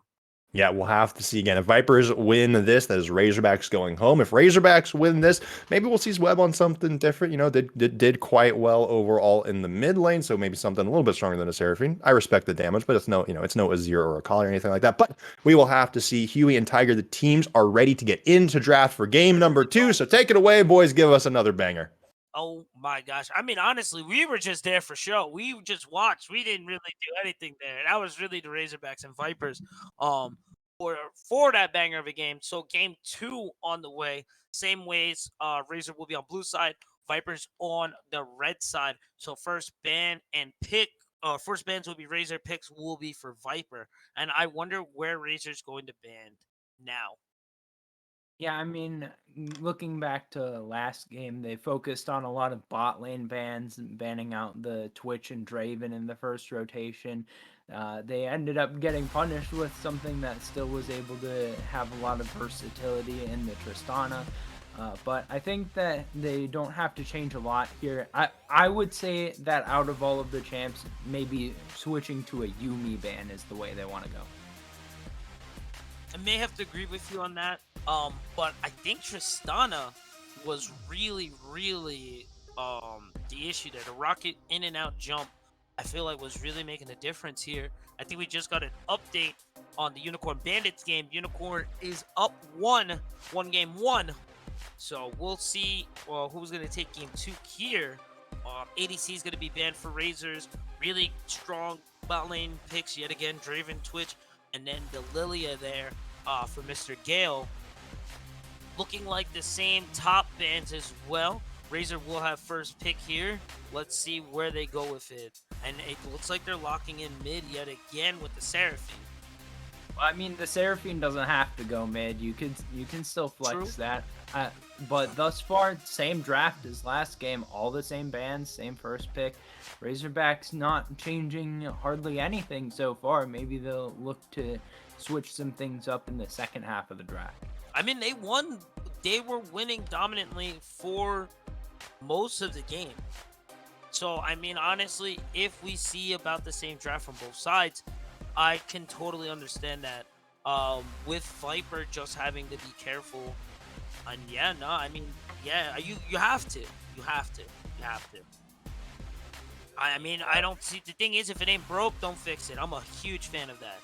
So if we see Yeah, the Yumi Triss picked right here, I'm not even mad. Not even mad. Not even mad. It's strong. It really won the game for them. With the Ornn being able to get those mythic upgrades too. Yeah, I'm gonna be interested to see if they stick with the same champions through the rest of the draft. I mean, if I was Vipers, I would look at last game and say that they probably won a game that they were not favored for a large part of the game. So making some game plan adjustments for Vipers might be something that I would hope for, but definitely their bot lane looked good in the last game, so maybe they just need to switch up mid lane champs or something like that.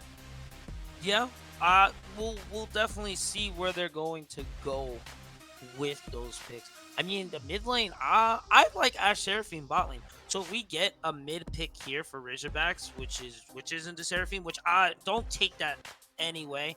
I really think Seraphine did great mid lane, but like Cass was saying, I would have liked a stronger mid laner. That's all. Just a little more damage, but it looks like it's gonna be the same way all the way through. Well, this is a different order than last time. Last time it was the Zac picked up on Oh, D3. you're right. So You're right. We'll see if this is going to change something up. Give Me a Cup twice played really well on the Zac last game, so Oh, it's yeah. definitely something I have in mind as maybe Vipers are going to look to ban that. We talked a little bit about how Pyke could have been the mid laner potentially, so we'll see if there's anything spicy like that going on. But I like it though. I like it though. That's damages there now. Now see, this is where the issue. I like the Orianna pick. Do not take that the wrong way. I really enjoyed the Orianna pick. Orianna coming in with a mean quad at the end too for the wrap up. Syndra, I feel, can almost do the same job, if not better, as long as she scales properly. yeah, no shockwave to instantly do that to the fight, but a lot more opportunity for damage. And Toasty, definitely the type of carry that I would be looking for to be putting out that damage and consistently being a menace that has to be dealt with throughout the fight. I mean, Orianna, you could see throughout that game that if Ixi died early on in a fight, then Toasty wasn't able to carry off of the back end of that. The Quadra kill came when all the focus was shifted away trying to deal with Ixi and Sunny on the Yumi, but then Toasty was able to collapse. Doesn't need so much of that diversion of attention when Syndra's the pick. So now with the damages really coming from both ends, it's going to be that much harder and the team's going to be split that much more on the fights. Going to the bans here, we have Zac and Fiddlesticks being taken off for the side of Viper. RZR taking off Mundo, which I'm pretty sure was from the first game as well. Udyr being a little different from there. Ooh. Yeah, so switching to picking up the mid laners instead of junglers in the first half of the draft here meant that the bans had to be different to respond to that, and now we're seeing even in this late stage of the draft a flex pick potentially being taken by Vipers. Yeah, definitely for sure. But I think that Mayo is going to be headed up to the top. I think. Let's check it though. Oh, Yeah. the Ornn flip. Oh, see. Now here's the thing. I really like the Ornn for Viper. Now RZR can go for that late game scaling opportunity with the Shyvana pick as well. Yeah, Shyvana definitely changes the look of this team composition. Going to be doing a lot more burst damage. And I hope that Razorbacks can understand what their comp is doing. It seemed like at points in last game that they felt like they should be able to be the 5v5 teamfight comp, even though they weren't the 5v5 teamfight comp. They were just so ahead that they were getting away with it sometimes. But this time around, they need to understand that they are the poke and assassinate comp. They're looking to get onto the enemy backline. They're looking to, well, it depends on which Shyvana build that they go towards. But they kind of have a mixed look here with the Ornn and Seraphine. But if they can set up a pick, that's going to be meaningful for them in a lot of ways. I do like the Shyvana pick, so they should be a little more bot-centric. Because they're going to be focusing more for those dragons, so that should help the bot lane a little more. But if they start to fall back, I'm a little worried of what can happen to this team comp. It really doesn't have a fallback option. The only fallback option they really have is Ornn, and that's not till Ornn is level 13. Yeah, they will be a little bit disadvantaged again in the late game, I have to assume, because Yumi's just so strong at buffing up these carries. They're going to have a good front line once again for Vipers. Their engage is a little bit weaker, but Maokai can still do a lot of work towards that, and having the mobility of the Tristana on Ixie is going to help out a lot as well in navigating these team fights.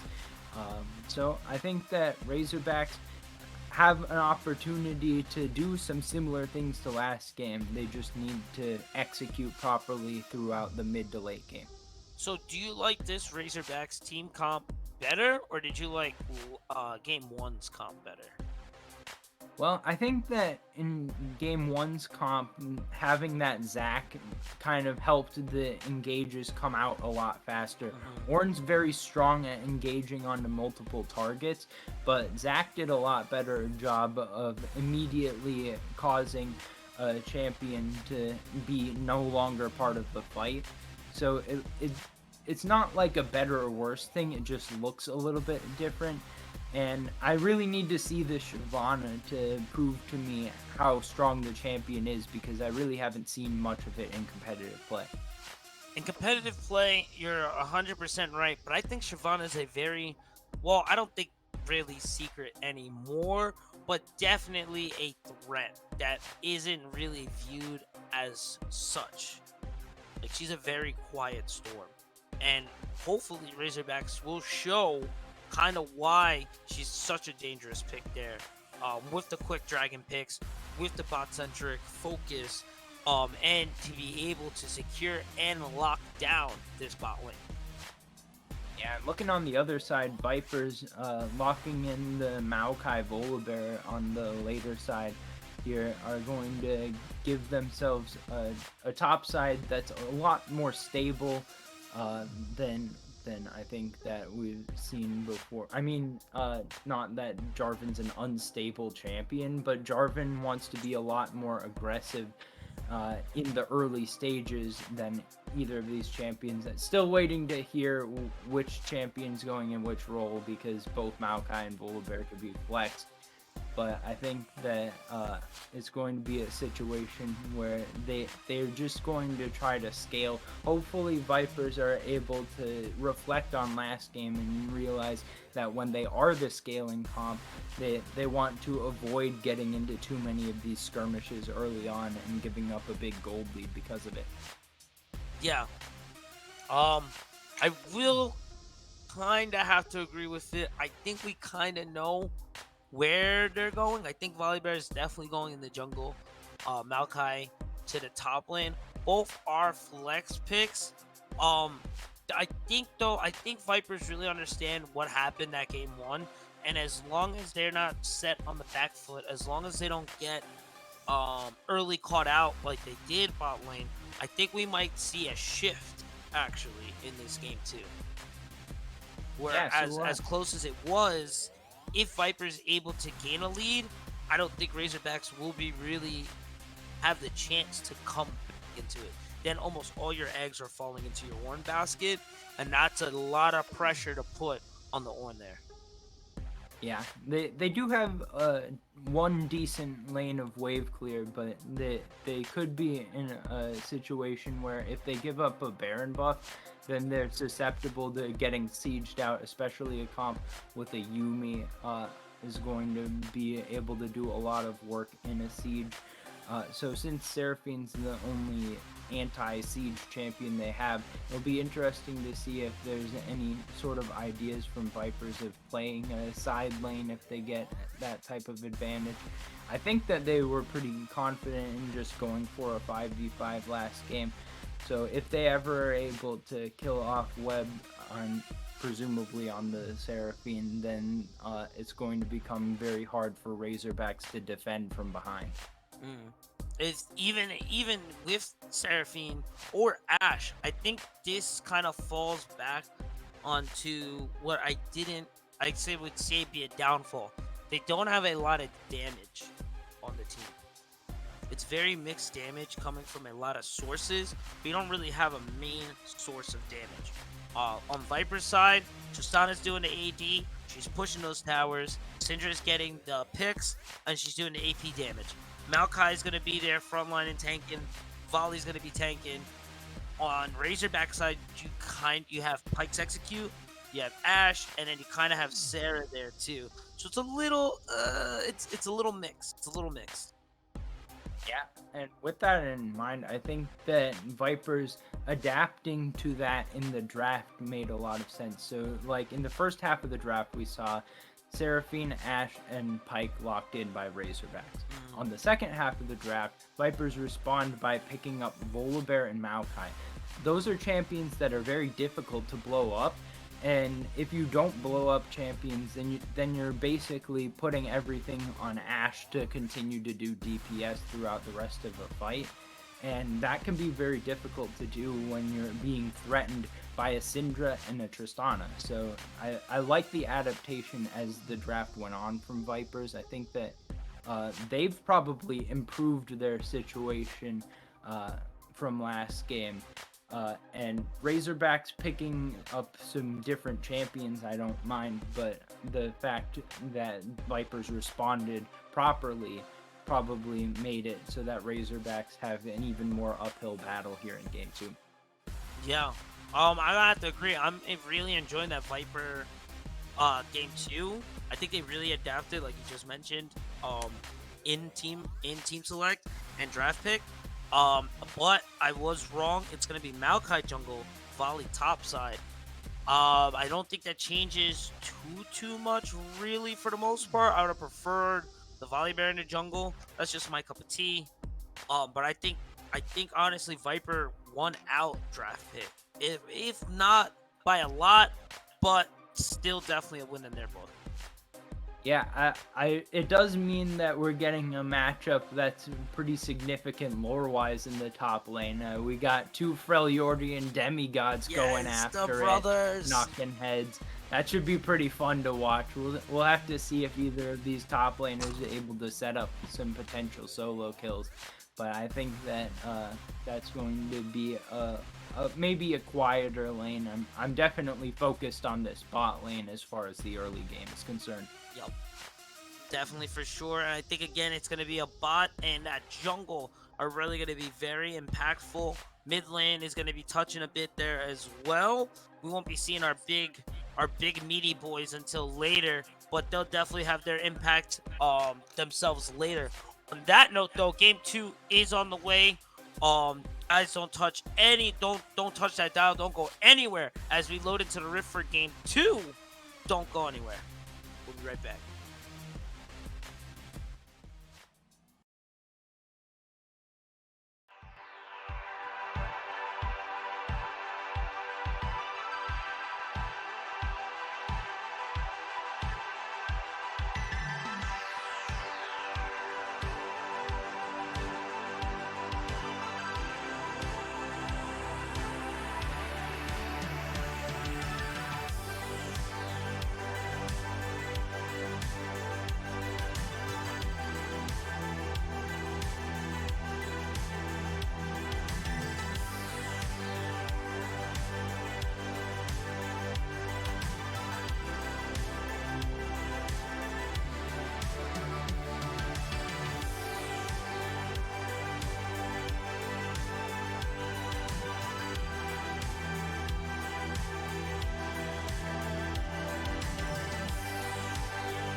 one, strap in for a long one. We got everybody on one. Now you coming at the king, so you better not miss. And we only get stronger with everything I carry up on my back. You should paint it up with a target. Why would you dare me to do it again? Come get your spoiler, but we're taking over. We're taking over. Hey, look at you loving my name. You ought to know by now that we're taking over. We're taking over. Hey, maybe you wonder what your future's gonna be, but I got it all locked up.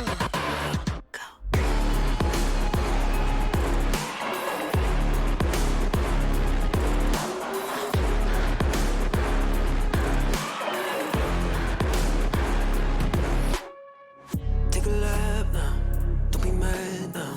Run it back, run it back, run it back now. I got bodies lining up, think you're dreaming of greatness. Send you back home, let you wake up.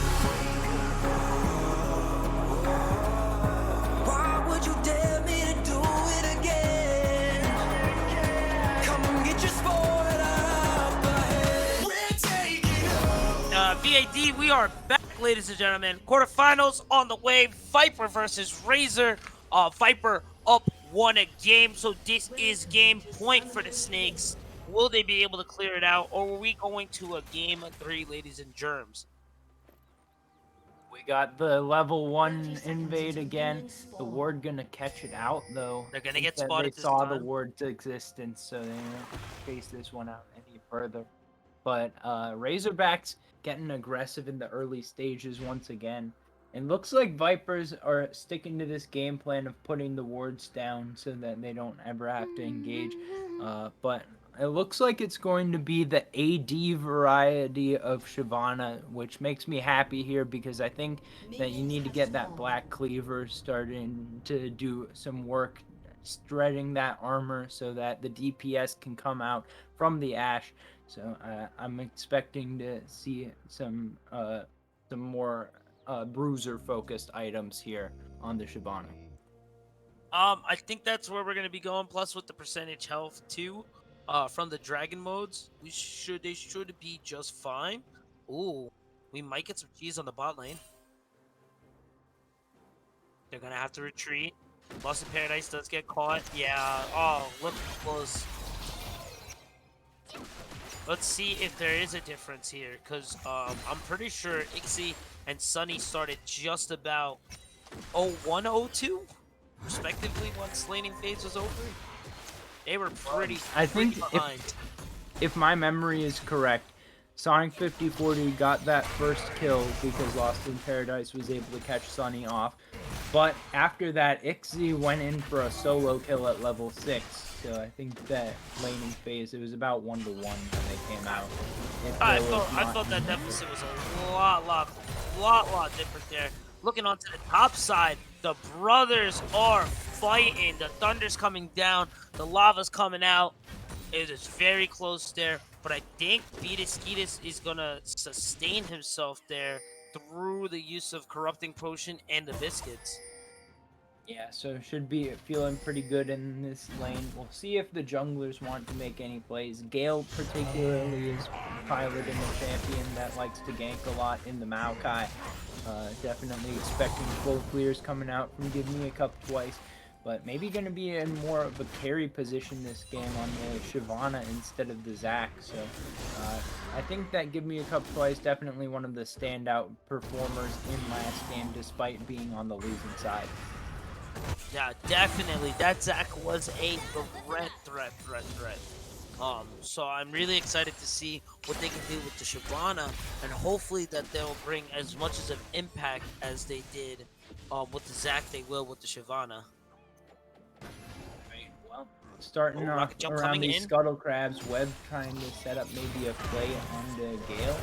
Not going to have any jungle support there though, so just going to be able to see that Scuttle Crab being taken down.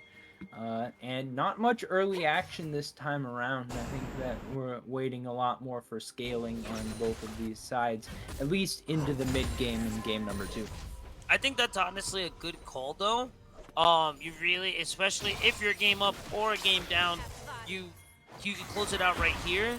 If you don't have to make it to a game 3, you don't want it to be. Gale is gonna come in on the first pick, so come twice is there. Flash is gonna be proc there from Web. The knockback is gonna push Web even further away, and that was almost a kill there. They are gonna trade Scuttle's top lane as well, though. Good flash to avoid getting killed there by Webb, and that's one of the struggles of Shyvana, like able to show up but not able to actually do anything in that exchange. All that Shyvana has in the early stages is damage, so able to at least put enough pressure to help Webb disengage. But Viper's coming out pretty strong with some of these early engagements. Yeah, Shyvana's very team reliant, but still being able to be there. Ooh, Webb gonna get knocked back there. Oh no! Going too deep! Taking 2 tower shots. That's gonna flip over to Webb and give him first blood. Webb performing once again. Got the solo kill on the Seraphine in game 1. Got the solo kill on the Seraphine here in game 2. Webb is playing so well in these lanes and coming out ahead, able to pick up the Merc treads early this time, feeling a little bit more threatened by the trading power of a Syndra. I mean, I think that's a really good pick there.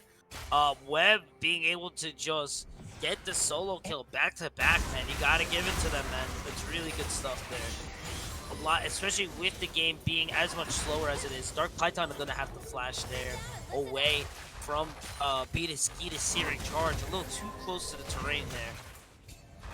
Yeah, but level 6 is starting to come through. We'll have to see if that allows more plays. Toasty with level 6 in that last solo kill would have definitely been on the killing end instead of the being killed end. So we'll have to see if that's going to make a change here. But give me a cup twice now on the Shyvana. Definitely needs to focus more on these Drakes. Gale getting the lockdown yet again. Cup twice moving forward. Not level 6. Ixie is going to get hit by the Encore. A Lost in Paradise tries to chain the CC, but it's not going to be enough, and now they're going to be out of position there. I think they're going to get picked there. Toasty just throwing the dodgeball there, unleashing the power, and able to secure the Pike kill there. Webb does not have Encore. Down B is going to hit, but it's not going to be a lot there. No rain. Wow. And I think that may be first Dragon going to them. Yeah, what a big fight there coming out. Able to separate the sides of Razorbacks and forcing Lost in Paradise to go alone on the escape route. Gets hit by the force of will. Toasty picking up that kill. And now Vipers right back in a situation. This is better than any situation they were in last game. They've got the first Drake and they're still tied up in the gold. Yeah, they grabbed the first Drake, lost 3. They got 1, got Drake, so I think that's a way better plus in their book for sure.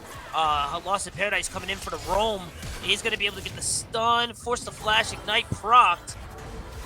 No downbeat. Oh my god, the dodge coming from Toasty, just trying to run away. But I think this is kind of looking like game 1 a bit. Yeah.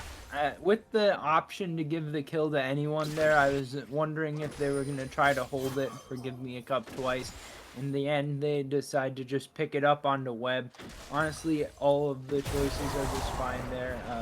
Going to be a first item. The Andrews is a pretty big spike for Seraphine, so perfectly fine to give her some gold.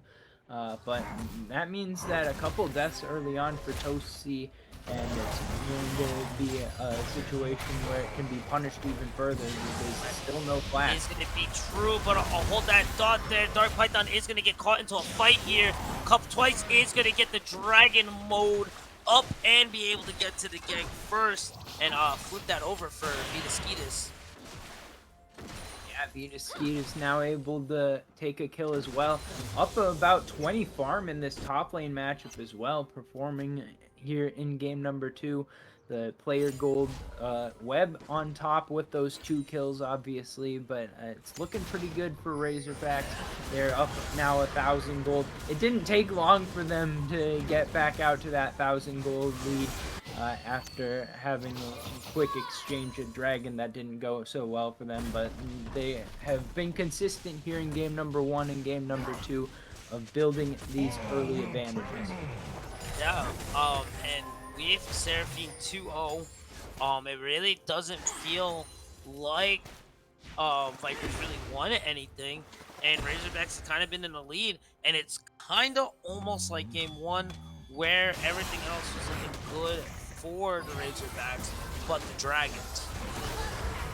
Yeah, but it looks like they want to take the Rift Herald here. I don't remember if they were able to get a Rift Herald that produced plates in game number 1. I think that they had a Rift Herald that like 15 minutes. So looking for another pick. Get caught out here is already CC'd. So when he drops down the Thunder, the Encore is still gonna proc.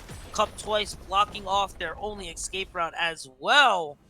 Dark Python's gotta be careful here. Already 0-2, and that's gonna be the Rift Herald captured. Yeah, it looked to me like Dark Python immune to the charm, but ended up going like 0 units forward on the Stormbringer. Like trying to use it over the wall potentially, but not getting over it, so just staying in the same place, and ends up getting collapsed there. And another kill going over, this time they give me a cup twice, and Razorbacks starting off strong once again. Looking fantastic right now. The bot lane being a bit of a difference here in the early game, but Ixie not finding the trigger just yet. Looking over mid, lot of damage there, and I think the boots is what's going to keep them alive there. So close there. Yeah, absolutely. So close there. That boots making the difference for Webb. Able to avoid giving over a shutdown early on here. And I think that Toasty definitely starting to feel stronger on this Syndra pick. We can see 53 splinters, so that's good for the first upgrade on the Q, I believe. So that's going to be a pretty strong point for the next little while. We'll see it when more of these upgrades start coming through. That's just about almost 100 or halfway there from 120. Just need a couple more splinters to make it the full 50%. So we're definitely going to continue seeing that increase of power on Toasty as well. Dragon 35 seconds away. It will be Infernal. The first one was Soul. So those two are going to be knocked off for the Soul category. I wonder where it's going to fall for this one. Yeah, let's see if I can make a quick prediction here. I'm gonna go with Ocean. I think this is gonna be an Ocean. Well, it's like a voice in your head got you that one. But I would I think Ocean would be the most beneficial for both sides of the party here. With Webb being able to heal, with Yuumi as well. With the front lines on both sides too, Ocean be extremely beneficial. As we get Razorbacks onto the drag first, 4K and going down fast. Yeah, they brought all 5 members this time so they should be able to take it no contest. Utilizing the potential of having this teleport back to lane for Beatus, and I think that that's going to always be the right call when you have a Shyvana. You want to pick up these breaks as quickly as you can, and they weren't able to get the first one because they were pressured off of it. So turning it around, evening up the count, and it's Hextech Soul again, so I was incorrect in my prediction this time around. 1 for 2 on the day. But we'll see if I get a chance to go 2 for 3. Now we'll see for sure. Knockback coming in from Toasty, and that is huge damage off the Scatter the Weak there. Yeah, doing a lot of work at this point. Oh, it's a gank in the bot lane. Oh, looking down bot lane, it's a gang. Lost Chapter plus the Roots. They're gonna trade 1 for 1 there.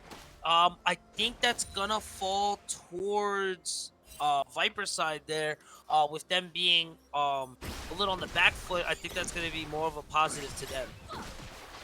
We'll have to disagree with you on this one. Since Lost in Paradise was able to get the ult passive off, that means that more gold is going over to Razorback, and they're also able to get more pressure around the map. Give me a cup twice, now I'm able to invade the red buff off of this. So I think that they're going to feel pretty good on the back end of this. It is a kill over 2 Vipers, so they're not totally on the wrong side of this one. Oh my gosh, the bob and weave from Toast-C, but the encore at the end is going to hit. Beautiful gank there from Cup twice, but I think Toast-C is going to be able to escape with their life. Yeah, but it is pretty punishing because Toast-C just teleported back to lane, forced to flash there, and now has to reset as well, so this is going to mean some minions are going to get lost here.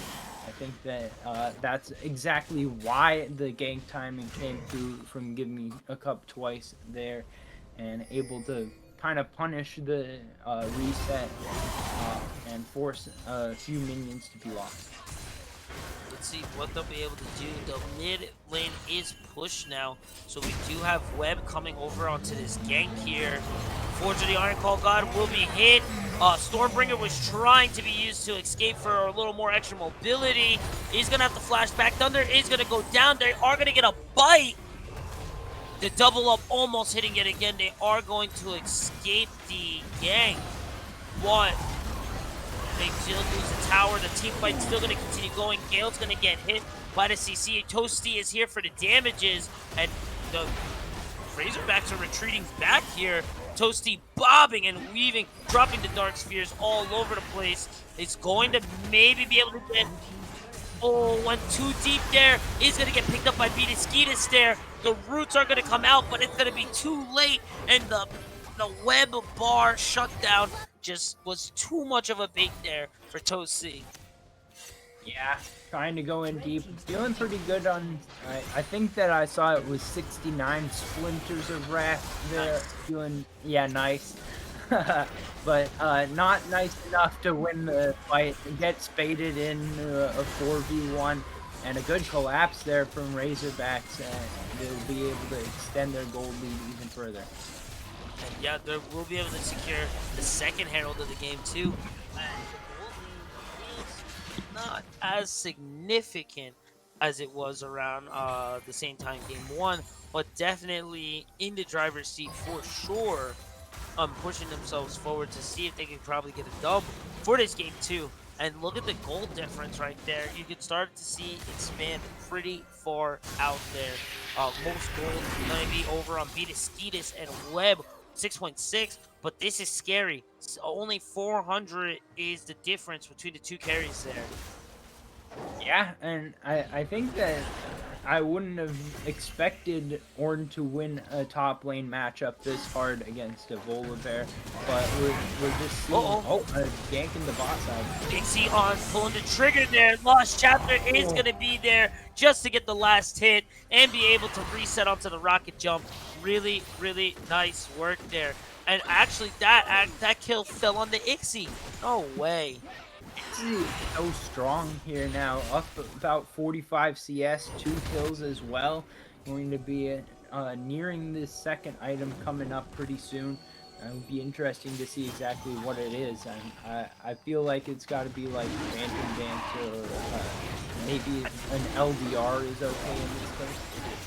Maybe looking like, oh my gosh, huge damage there on Toast-C. It may be looking like a Phantom Dancer, but Third Drake is here. TP is going to be coming in from Python. Victoris also has TP. Stormbreaker's going to whiff there, unfortunately. Victoris is here. Encore is going to proc and hit 4 in the back.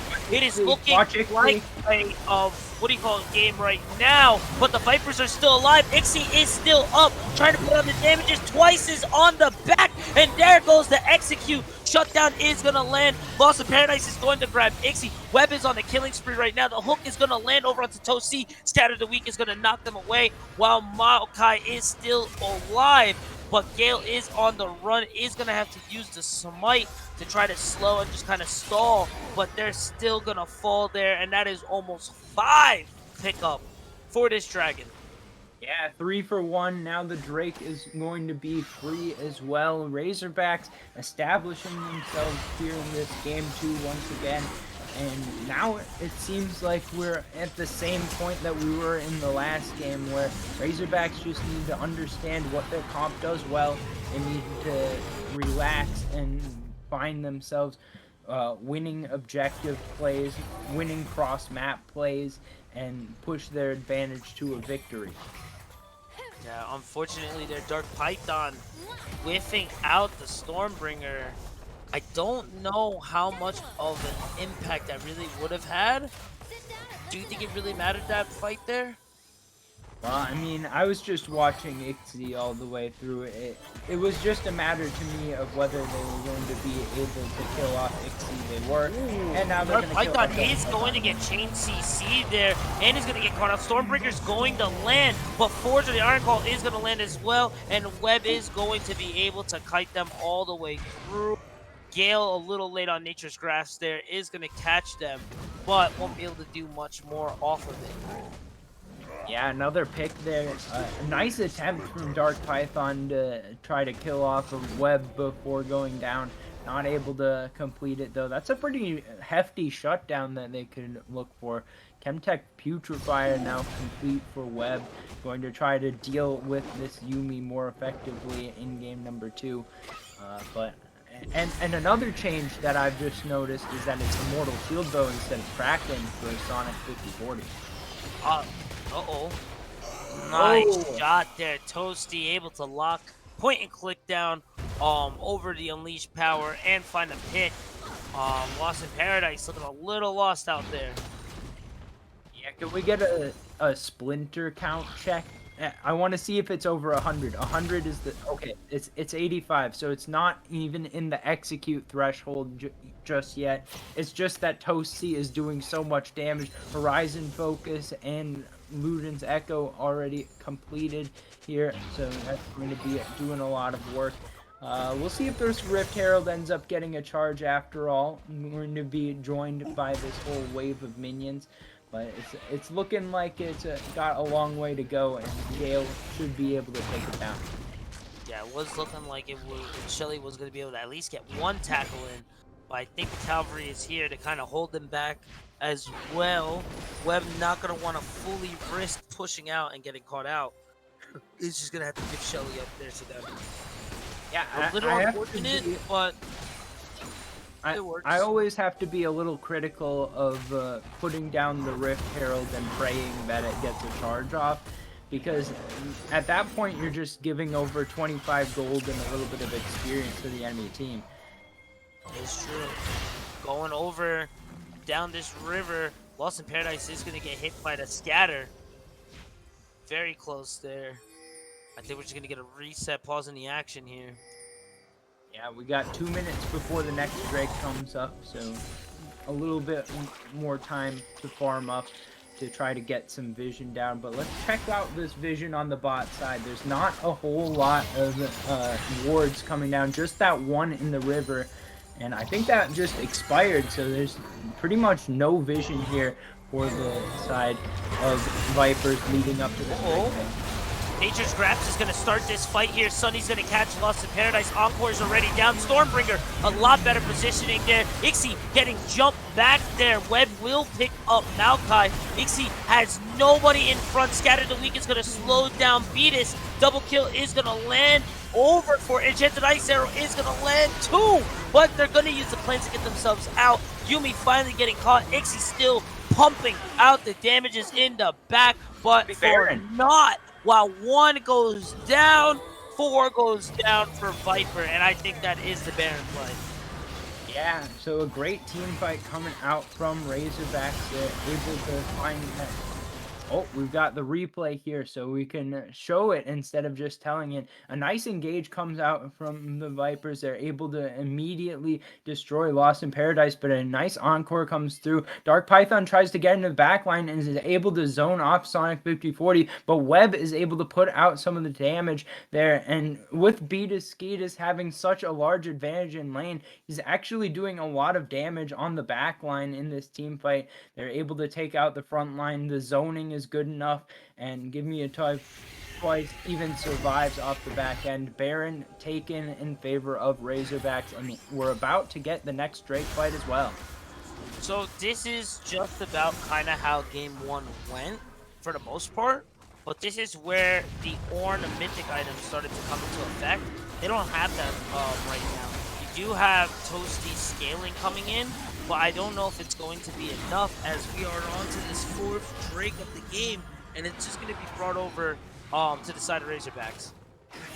Yeah, so now they're going to be up about 6,500. They're on soul point, so they're in better position to force fights if they need to. And they're a little bit stronger in these 5v5s than even I was expecting. I was thinking that they were going to be alright. They are still up against the Yumi if the late game gets any further down. Speaking of, Ixie jumping in, taking a lot more than they can chew, and I think that's going to be a shutdown. Bot lane's going to get picked up there, unfortunately. With this Baron push, that's definitely going to be an inhib here. Yeah, that's going to be pretty punish here. There's no wave. Oh, here comes the next wave. It could be pushed in maybe even further than just an inhib. Sunny caught off of any member. Detached Yumi is not very strong. And now we got more fighting. Whoa. Web kicking up another one there. Oh, Lost in Paradise actually picking up with the execute. Huge damage here. Inhib gonna be dropped. They are all on terrible timers right now. So this may be game 2 going in the bag as long as they can continue with the mix. Stormbringer going down the 3-man encore is gonna land the double up CC as well. Gale on the run, but not gonna be able to get away. Ixie gonna get knocked up. Huge damage from Web there. Gonna get another one as well, and I think that is the game, ladies and gentlemen. Razorback coming back very strong game 2. Yeah, it's looked very similar in a lot of ways to game 1, but the difference is that Razorbacks are able to seal off their victory. They stamp a game 3 onto this series, and what a performance here on the back end of that game by Give Me a Cup twice. Yeah, phenomenal job overall for the side of Razorbacks. Huey, you were going to say something. Please continue. That was just, honestly, I think that was how game 1 wanted to be for the Razorbacks. We thought that it was the Triss and the Yumi, but honestly, maybe it was the Ornn. I mean, that's what it looks like. That's what it's looking like. That's what I was going to kind of open up with is, you know, it's the Ornn. Maybe it's just staying in the side lane. You know, maybe that's the secret, because it worked out this time overall for the side of Razorbacks, and they were able to generate an early lead this time, and they were actually able to close it out. We saw some itemization changes, but really at the end of the day, they played slow, they played controlled, and it won them the second game. I will also say, for those of you that have been consistently watching VAD, you will know that currently my record on the chat polls, every time I bet channel points, it's literally every time. My success rate on this is 0, aka my fail rate is 100%. I put my channel points on Vipers to win that one, so naturally Vipers lost that one. So you know what? Maybe it's not the Ornn, maybe it's not Tristana, maybe it's me. But hey, we'll have to see. But I will say now, I think for both teams, Tiger, this Ornn does shoot up in priority. Vipers now, they get side selection again. They chose red side previously. We're going to take a couple quick points before we get to break. This Ornn was such a pivotal pick. Do you think that this is maybe going to be kind of the contention for game 3? Yeah, I think that if you're looking at this from the perspective of Vipers, they decided that they wanted to play the Volibear into it. That was their R5 pick. The Ornn was picked ahead of it, and they still weren't able to win. And as a matter of fact, Vetus was able to get a very large lane lead. Right. I think it was like something to the effect of 40 CS plus a kill. I mean, I think that if you can't have a better answer to that than the Volibear, then I think that they're going to have to either pick it earlier on or ban it. Yeah, I think it's going to be big. I will say I thought we were getting the salty run back. It was almost a salty run back, but we had a couple of changes. The Pyke still ended up mostly working out, but I will say one other thing, Hugh, is that Lost in Paradise had some what I would call tactical ints where he would go in, Vipers would just blow all of their just everything on the Pike, and then they would have no answer for the team fight. So were those tactical ints, or was Lost in Paradise maybe playing a little bit too greedy on the Pike? Was that opportunities for Vipers, or were Razorbacks just taking good advantage of it? Kind of, I guess you would have to consider them as tactical int, because the issue they're in, you have to lock them down.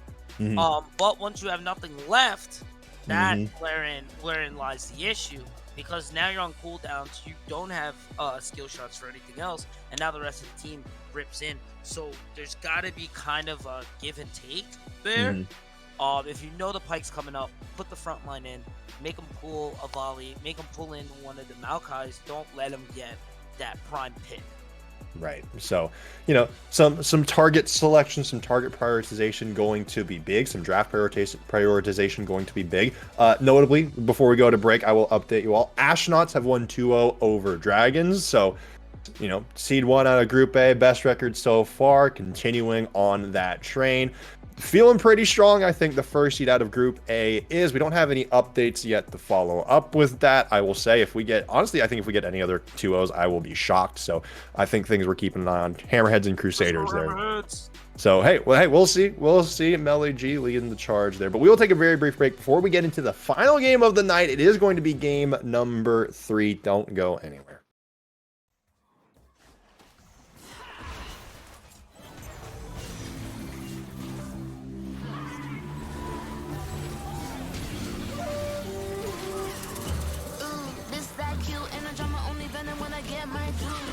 Respect, I'm the next tycoon. Got a pad full of greens, couple M's, my soon. I'm believer, do you see the confidence? Got some people waiting for me on the fence. How did they never see me on the fence? Let's believe it when the winners come and never stop me. You can never stop me.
Shifts make them call me a threat. Running on this path, never done, no regrets. There is nothing you can do when the face done instead.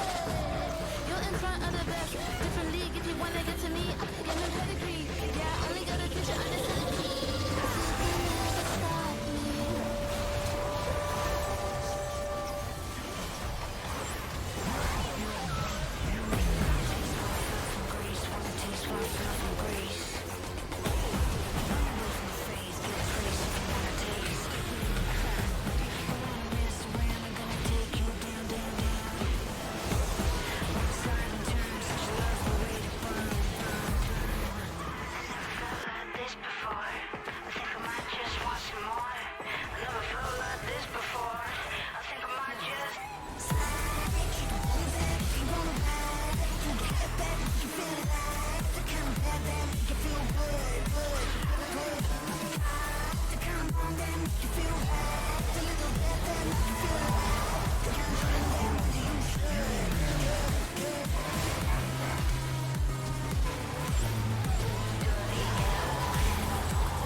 got. Never change, ever same, never going up. 'Cause when you go under, you will never go back up. Never change, ever same, never going up. 'Cause when you go Welcome back to the desk, everybody. Once again, if you're just tuning in, I am Thunder. This is Huey and Tiger, our casters for the evening. We are bringing you the final game of the series between Vipers and Razorbacks. Razorbacks cleaning up game 2 in relatively convincing fashion to bring us to this game number 3. We've seen some power picks come through, and I will say for Vipers, despite losing the previous game, on the Tristana, we've seen Ixie perform actually quite well, Huey. So, Tristana, maybe not the actual problem, but I think Ixie has just really been showing up so far this series. Ixie has been really just trying to put everything into their basket and kind of push themselves forward. I'm not a big Triss fan, but you gotta give it to Ixie. They are piloting this champ so well. You gotta give it to them, man. Yeah. I mean, in this game, this set can fall either way. And I think a lot of it might rest in those ADCs. And both ADCs have been performing quite well. And also, just a brief update, Vipers have now selected to be on the blue side. So, blue side, I think Vipers like the choice a lot. We'll have to see what they want to pick with that. They want that first pick clearly now. And Tiger, I think there are currently a few picks that are going to be highly contested in the draft here in just a little bit. Yeah, definitely the Orns looked very good throughout this series, but it also intrigues me how the bot lane picks are going to play out. If it is a situation where Ornn has to be first picked, then that means red side is going to have opportunity first crack at this Yuumi. First crack at, I don't know if Sonic plays the Tristana, but they could steal away the Yuumi Tristana lane. Right. Or maybe take the Yuumi, pair it with something safer like an Ezreal potentially, make the bot lane extremely boring. But that's the type of draft adaptation that I'm looking for here in Game 3. Yeah, well, again, we are going to be getting into this very, very quickly. Players already are in lobby, but I'm going to steal something that the wonderful James Dash does. We have all made our predictions for this series already, but we're in the final game. It is tied up. It's now a best of one. Hugh, I'll come to you first. I'm giving you a chance. Do you want to flip your prediction now? No. That's too I've already committed. You gotta keep it going, bro. There's no, and like the thing is, don't take it the wrong way. Razorbacks have been really doing really well, and that game 2 really showed up. But now I gotta keep it to 2-1, man, because it looks perfect. It looks perfect. It does. That's fair. It does. The Vipers, they were able to make the comeback in game 1. Game 2 wasn't so hot, but hey, maybe they'll get the game 3.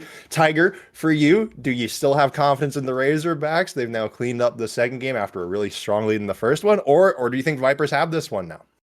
I gotta stick to my guns, man. I think that this is as good of a series as I had expected. I thought this would be a close one. I still think it's a close one. I'm not quite so sure that Game 3 will be as lopsided as we saw in Game 2, but I do think that Razorbacks still have the potential to come out on top here. All right. Well, you know what? I gotta make it spicy. I'm Gurf already knows. He's already flickering it. I'm switching to Vipers. I have faith. You know what? I think it's gonna happen. I think going to blue side is the choice. I think it's what's gonna. I'm flipping. I'm a traitor. Also, again, Twitch chat. I am still not correct on my channel point picks. I'm putting it on Vipers this time. Vipers, that might be the curse. That might be what sends you into the ground. So hey, that might be it. There might have to be some 07s in chat. But just before we send y'all into the game, we have an update. Unicorns have 2-0'd Bandits. This was another matchup. If I remember correctly, Unicorns had beaten Bandits in cross group play. So going 2-0 here shows some signs that Unicorns might have just had Bandits' number. But Unicorns going from on the brink of elimination in that 3-way tie last week to now making it to our semifinals. But this game, this matchup, Vipers and Razorbacks, this game will decide who will be going up against Astronauts, the first seed from Group A in this side of the bracket for semifinals. Huey, Tiger, draft is going to begin in just a couple of moments. Take it away. Man, I cannot. Well, honestly, with prediction, I figured we were gonna get to a game 3, but it's still kind of hard to believe that we're at a game 3. Yeah, absolutely. A great series put on by the two Sure. teams so far. You can never count either side out. Razorbacks have been playing really well in the early stages of the game, but Vipers showing some tenacity, definitely, especially in game number 1. And now we get to see if the bans are going to switch up. They haven't yet. Not much change yet at all. Viper being on the blue side, so they will get first ban's first pick. Let's see if it's going to matter at all or where they're going to go. Now, see, this is where Razor picked Seraphine the last 2 games, and boom! Viper with the reverse Uno card, taking Seraphine off the map. And now is Razor going to take... Okay, they take the Ornn. So the high picks here already taken off the board. How do you feel with the Seraphine pick here for the Vipers? Well, I think that Seraphine definitely still a strong champ, still worth first picking if you get the opportunity. I'm a little bit surprised that Vipers stuck with the Misfortune ban when they could have potentially first picked that as well, but going the direction of the Seraphine instead. But what I'm really happy about is that means we're gonna see Webb on more of a carry champion. I would very much hope than the Seraphine. Mundo banned round 2. Both games picked up first, too. That's a big shift here over for Viper as well. Is that going to be extremely impactful? Is that the number or the answer to Ornn, you think, topside? Well, Mundo definitely goes where he pleases, so I'll be keeping an eye out to see if Dark Python is going for any invades, going for some roams potentially. I don't think that Dr. Mundo can straight up beat the Ornn in the 1v1, but there's not really much kill threat on either side there. So I think that that's a pretty stable matchup, and it's going to be more up to getting out onto the map to make this Dr. Mundo a useful pick. I like that. I definitely like that. Jinx gonna be picked up round 3 here. I like the Jinx pick, but with the less mobility, do you think that's gonna impact their gameplay later once these team fights start rolling out? Because as you can see, Razorback has the mean CC team fight Death Ball looking to be locked in. Oh god. That is now Wait. Death Ball. Is the Blitzcrank in support or is it in jungle? Oh boy, stop. Oh man, why'd you even do that to me? Who knows? Who knows? Where is this Blitzcrank going? We're gonna find out pretty soon. I'm gonna take the guess, and I think that's going to be for Lost in Paradise. The Pike was great. Blitzcrank gonna be a little more tanky. And still provide the same synergy and energy Pike was bringing to the table.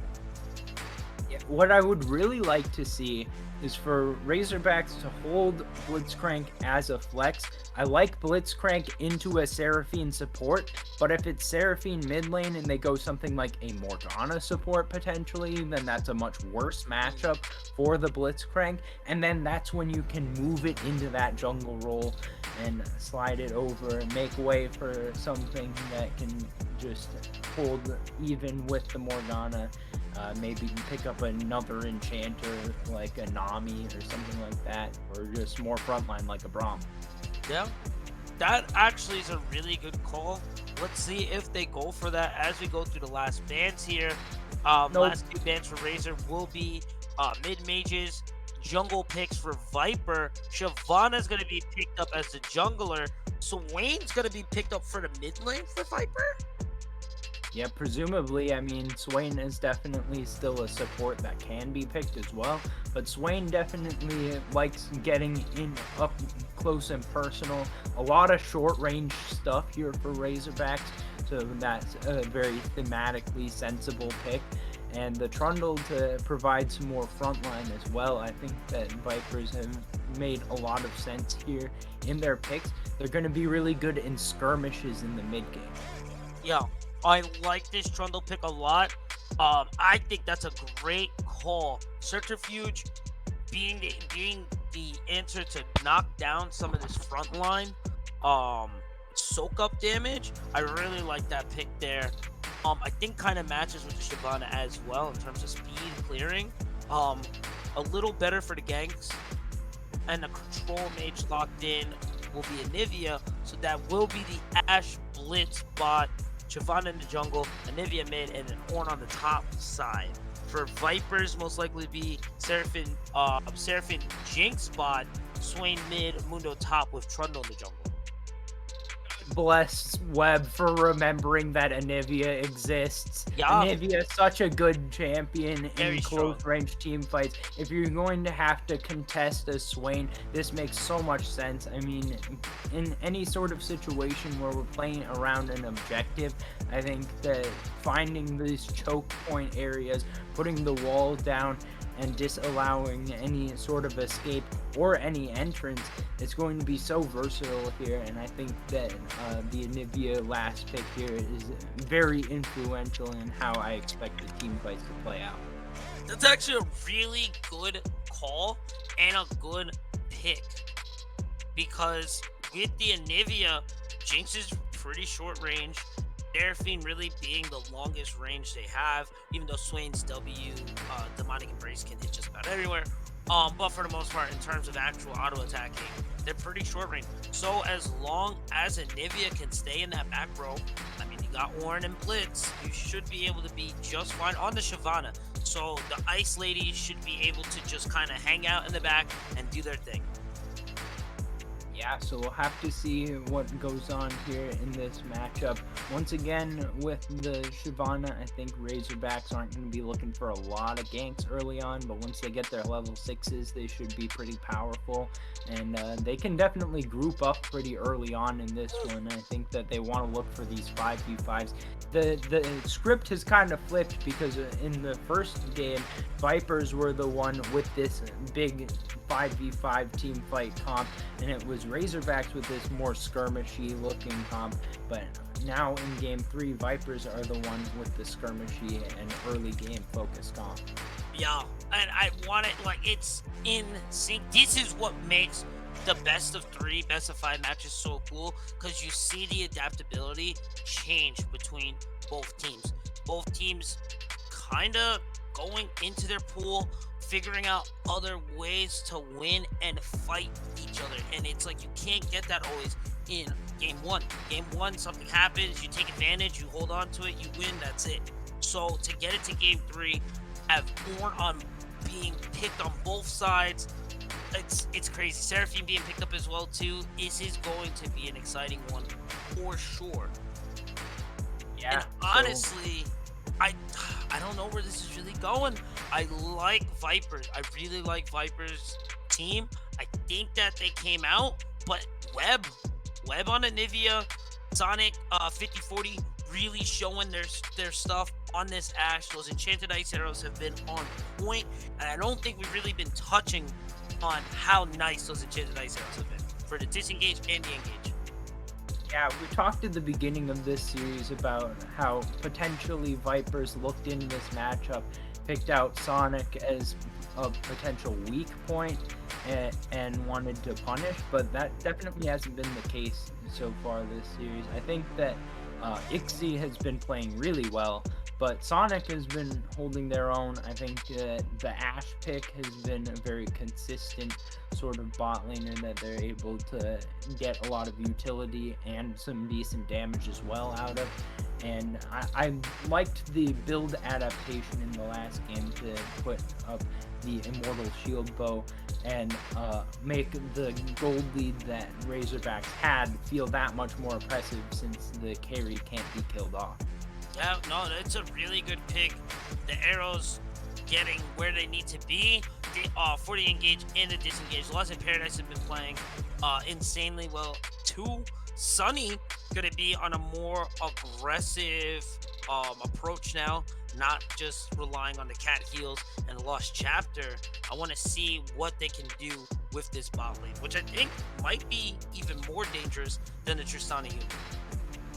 Yeah, well, it's going to have a lot more agency at the very least. Going to be able to set up ganks a little bit better, which should work well with the Trundle. And I think that in the bottom lane, the matchup for the early stages does favor Razorbacks, but it hinges so heavily on landing hooks that it can be turned around, and it's very susceptible to ganks. This Ashe Blitzcrank bot lane, there's not a whole lot of disengage available until the Enchanted Crystal Arrow comes up. So that's a point that we can look towards for ganks. Hopefully a little bit more action in the early stages in Game 3 than we saw in Game 2. Honestly, we might even get less action because it's Game 3. There's no fallback now. When you're on that Game 2, it's like, oh, it's all right.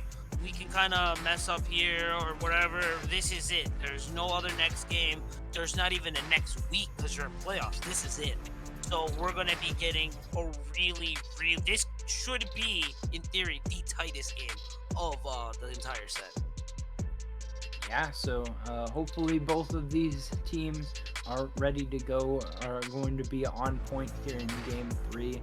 But it's been a good series so far, and I'm looking forward to this final matchup. I cannot wait to see where this goes. Game 3 is on the way.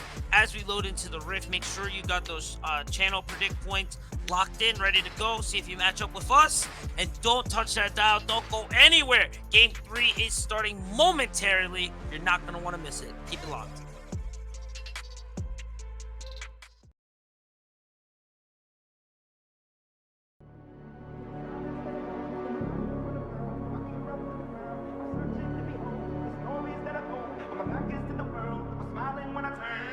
Up to the sounds of the silence that allows for my mind to run around with my ear up to the ground. I'm searching to behold the stories that I told when my back is to the world that was smiling when I turned.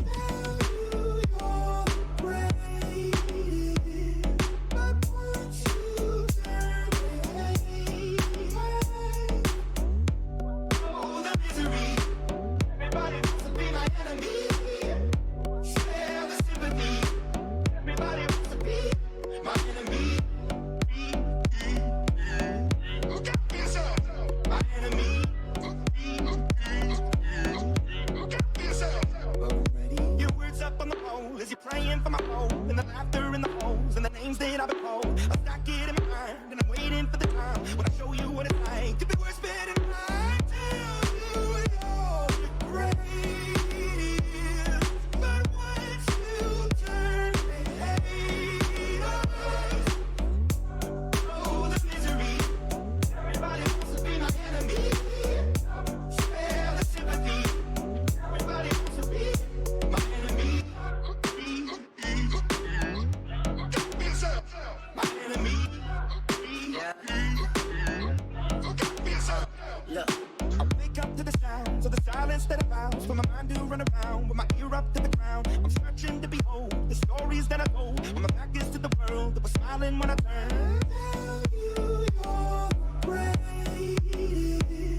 but once you turn me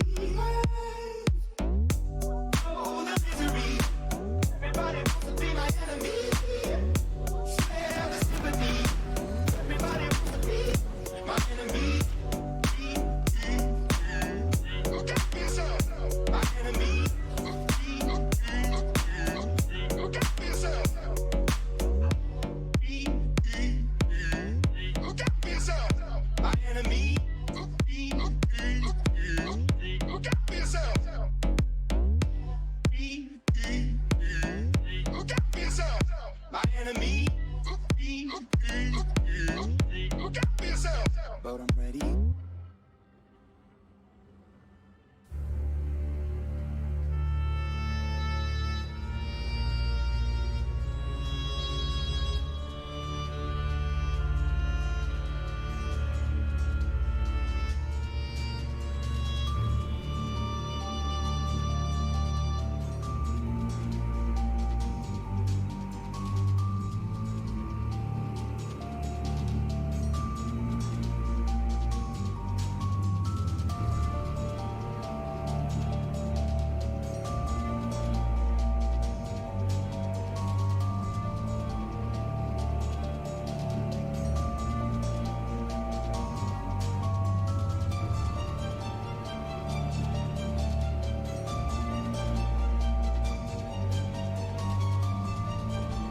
Ladies and gentlemen, game 3 is on the way. Viper, RZR, 1-1, and it is going to be a banger. And I'm hoping with the crank, we get that 5-man invade action. We're at Worlds, baby. Let's go. Let's get it. And we're getting the counter invade set up here. It looks like the invade's going. Did you see that topside. camera angle? I'm sorry. Did you see that camera angle in the beginning? That's hype. It was pretty Look at cool. that. Look at that. That's so cool. That's so cool.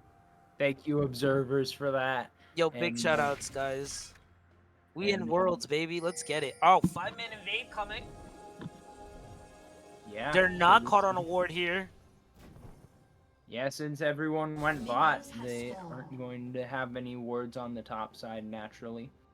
And See if we'll they see get if there's something. any fight to be had. Just sweeping the area and dropping some vision and resetting. So I guess that they're not going to try to steal away anything here. taught me this trick. Not trying to set up a death brush. Could have maybe caught Dark Python unaware, but not going to be had. But let's take a quick look at what the runes and summoner spells we have coming in. It's the same PTA on Shyvana. I was expecting that to mean that we would see an AD build, but as a matter of fact, it ended up being Sunfire and Demonic. Yeah, she went like Embrace. full tank, dude. It was, I and she think was that- still hurting. I think that the shop for Give Me a Cup Twice only has Sunfire and Demonic Embrace because that's what he built on Zac as well. But It's the but- only items he knows. yeah, I mean it's been working, so it's hard to knock it. But I mean, on it's a the other strong side- mix. It's a very strong mix. only thing that I see that's too notable coming out from Vipers is that it's cleanse for Ixie, so I'm gonna try to cleanse. I don't know what you actually cleanse here, other than the enchanted crystal arrow. So I guess that's just trying to. You can't avoid cleanse getting the comboed. hook? No, you can't cleanse the hook. It'll bring it back. Really? Huh. Uh, I hope Ixie knows that. Oh, we're about to find out. Whoa! That was a very scary hook. He felt the breeze of that metallic groovy hand there. But with the Q down now, they should be able to push up just a little bit there. Looking over onto the CS, nothing really too crazy out of the ordinary that I would say. Would it be a strong lead right now? Top lane though is have a couple more underneath their belt. Yeah. I do like the cull start here from Ixie. Gonna be playing a little bit safer, so we're just gonna try to cash that one out. I'm a big cull believer. I think that just getting that extra 350 gold looks really nice. I am anti-Cole, bro. You're They're anti-cull? Just get your Dorans and let's level 2 fight. I am not trying to babysit you this whole time. Speaking of babysitting here, Gale has been in the curtains here, waiting for his chance to attack. Finally gonna try to get in there. Oh, Glacier's gonna drop. Pillar was really nice, but Cup Twice is here for Tosi, and I don't think this is a fight there. Flash is gonna be used. E almost gonna land for Tosi. Dominance is going to land, but Lost in Paradise came for the roam too. The Glacial Augment is really gonna help and slow them down, and that was really, really looking close. And oh my God, what? Go back top side. They got a whole scuttle. They had a whole scuffle top side, and Skeetus is gonna take one away. Do we have a replay from top? Oh, so unfortunate there. It looks like both flashes were expended, so I'm assuming that it was just something like landing the pillar. Lost in Paradise now. Oh no! Web looking juicy there. Web looking so good, but no indication, no inkling on where Lost in Paradise is. That's gonna be another kill pickup. Hey, this whole game has been a roam timer for Lost in Paradise, just showing. It looks like he's supporting in the mid lane. Is this just the new meta? You send your support to the mid lane for the entire game? Yeah, call it a day, bro. It's 1-2-1 now, and then one in the jungle. You know. I mean, it works though. The thing is you gotta work with your weaknesses there. Web knowing that Anivia is weaker to Tosi that early game, that makes it look advantageous for Tosi to push forward and to try to get that revive passive down. And it just works, man. Look at this. Beatus is not even having to reset, just builds out this bomby Cinder, and now he's going to be able to keep pushing forward in this lane. I think that giving up that solo kill is so impactful for Dark Python. He's going to have to play so much more respectful now. Beatus just showing the lane dominance here on the Ornn today. So what we call it here, or what I call it allowance. When that top lane loses and you're on allowance, the other enemy team, top team, allows you to farm. They allow you to push out, and you just gotta sit there and wait for your allowance. Because if you push out, it's just you're asking for trouble there. It just happens in that lonely man island.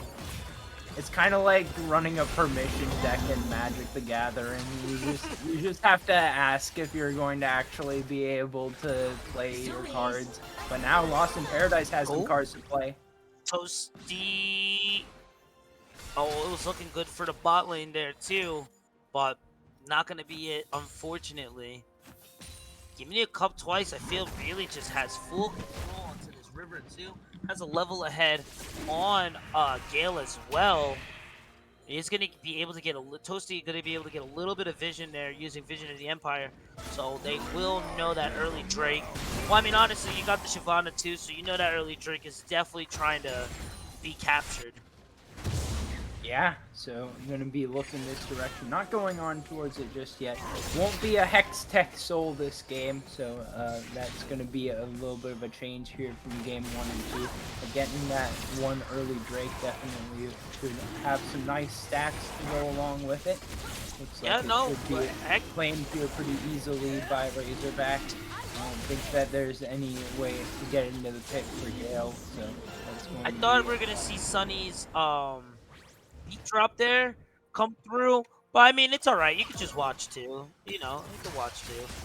First Drake will be picked up over for the Razorbacks. Two kill lead, 2K gold lead right now. Items just about even, but you see, you got the Cole, but Ash has the Noon Quiver now. Like, I feel like Jinx wins those fights a lot, but she doesn't win right now. I wouldn't expect to win right now in a Jinx Seraphine versus Ash Blitzcrank anyways. I think that this early on in the matchup is the strongest point for Blitzcrank. Well, probably post level 6, but before you get to level 9s is where you want to be at, because the later the game goes, Seraphine as an enchanter just scales up really nicely. They're going to be able to get their front line in front of them, not get hooked so easily. And I think that for the time being, just playing this out pretty carefully is alright for the bot lane of Vipers. I would have to agree with you there. I mean, they already have a slight lead there in terms of items as of right now. CS is not that far behind, but we might have to hold that note there. Beatus is getting ganked, and this, I think the Cavalry might make it in time. Dark Python is gonna have to ult, and here comes the Dragon up. Gale on the run. Fortunately, gonna come in from downtown, pulls him with the hook to the knockup. What? What? We call that calculated, ladies and gentlemen. Beatus able to land the Call of the Forge God, get that double knockup, set up the kill. Now it's going to be Rift Herald given over as well to Razorbacks. They're playing on the edge of a knife here, and they're picking up everything. Lost in Paradise, another rogue timer, and able to set up the play in the top lane. Well, I mean, who's predicting the blitz coming top lane? It's a no man's land, so you expect maybe the jungler. Look at all those kitties. That's adorable. But we'll see if the side of Vipers think it's so adorable as this game continues, because they're gonna have to find a way to counteract some of these roams coming out from Lost in Paradise. It's just been a little bit of an issue for them through the early stages. Sonic is feeling just fine, giving over some CS here. Slight advantage to Ixie, but really not that much for the fact that Lost in Paradise has helped get 2 kills on the roam. And if you notice, everyone except Ixie has got a death. And I mean, I think that's very positive there. Oh my gosh, man. Spoke way too soon there. Lost in Paradise. I think it's 4 for 4 now on these hooks, man. Or 3 for 4 on these hooks. Like, insane. Insane. He is Yeah. not feeling lost here. Yeah, able to find another hook and set up another kill. It's just been so much pressure in this Blitzcrank around the map. And maybe find another one here. Yeah, Gale was looking, it was looking like a good start to get onto Paradise, but the Mega Rocket though is gonna flip it! Gale on the run back, the heal is gonna keep themselves going strong, and it's gonna be a 1-for-1 trade, but yeah, it's just gonna be a 1-for-1 trade. Web on the rotation as well. But here comes Tosi with the Demon Flare, but is going to get pushed back by the Glacial Wall and is not going to be able to continue his Raging Demon combo there. Yeah, so the perfect game is broken here, but it's still Razorbacks able to push, get a couple plates down in that bottom lane, and extend their gold lead past 3,000. So they're going to be in prime position to take this second Drake coming up here in just a few seconds. This may be the strongest lead that they've had in this entire set, and this is a strong lead right now too. Mid lane looking fantastic, bot lane looking great, top and jungle, everyone's got a kill, everyone's got an assist. Orange already got the Winter's Approach to the Bombing Cinder, and yeah, dude, this is getting scary. I think Shyvana flipped the AP as well with the Dark Seal. Yep, at this point, Vipers are putting all their hopes on Ixie. We talked about the beginning of this series and the difference between Ixie and Nickel. Ixie has shown up in this series, but now on the Jinx is going to be forced to be the best performer in this game if Vipers are going to have a chance to win. I mean, the thing is, Jinx really only needs 2 kills, man. She gets 2 kills, bro, and that is a wrap there. As we are going to see the team start rotating for this second Drake. Let's see what they're going to be able to do here. Gale pushing forward here. Doesn't have the Frozen Domain, and I don't think just starting the Drake is the right call here, but they're going to go for it anyway. Dark Python is here. Demon Flare is going to land. Another Mega Rocket is going to land onto it. Web in trouble. The revive coming down, but Tosi just putting on way too damage, and that's going to be a pick from downtown and the steal. Enchanted Ice Arrow is going to land, but it's not going to be able to do much. The smite will be secured, and that was looking scary, but I mean, they made it happen. Yeah, it seems like this fight was unnecessary for Razorbacks. They were just letting B2C just push in the top lane. He's about to take the entirety of that tower, and they should feel just fine about the extra gold that they're going to get off of that. But instead, they end up allowing the pick. Web gets taken out there by Toasty, and the Drake given over now feels a little bit worse. And they give some gold back over as well. Skeet is still very powerful, though. He's very low right here, though. Dark Python on the run, but Shyvana is right there, right around the corner. Is this bait? Fortunately, Iron Gargoyle will be dropped, but won't be able to get sent back. Gale will drop a beautiful Glacier. The Dragon Boat is not going to be here. She's waiting for the raid, and she's not going to be able to show up. And that was definitely a flip over to the side of Vipers. Yeah, so they get a couple more kills coming through. They're going to be able to put those into their top side of the map, and that's going to help Dark Python have a little bit more value here. Going a little bit more where he pleases on the Mundo, and for the time being, that's going to stabilize the gold, so that's got to feel good if you are a fan of the Vipers. For sure. Jinx still looking great right now. 1-0-1. She just needs one more kill, and she is full build. Oh. Looks like we have a pause here, so hopefully everything gets sorted out there pretty quickly. It looks like Gale was disconnected, so hopefully everything's all right there. But we can see the close-up angle here of Tyrant Swain. I believe that's the skin there for Toast C. So I got paused bot lane. Oh, we're back. We're back. Lost in Paradise is zooming up. Got the stutter pause. Well, getting right back in here. I think that Razorbacks need to Boom. just realize that the last couple plays that they're a little bit unfortunate, but they don't have to change too much up about them. Just not continue to give up further picks. I'd like to see them switch their Get the nice arrow. Oh, with the flash dodge there. Oh, coming in. Toasty dropping the Vision of the Empire. I don't think the slow is gonna fully help there. I was gonna say, did you hear the speed up beat from Lost in Paradise? That was really groovy.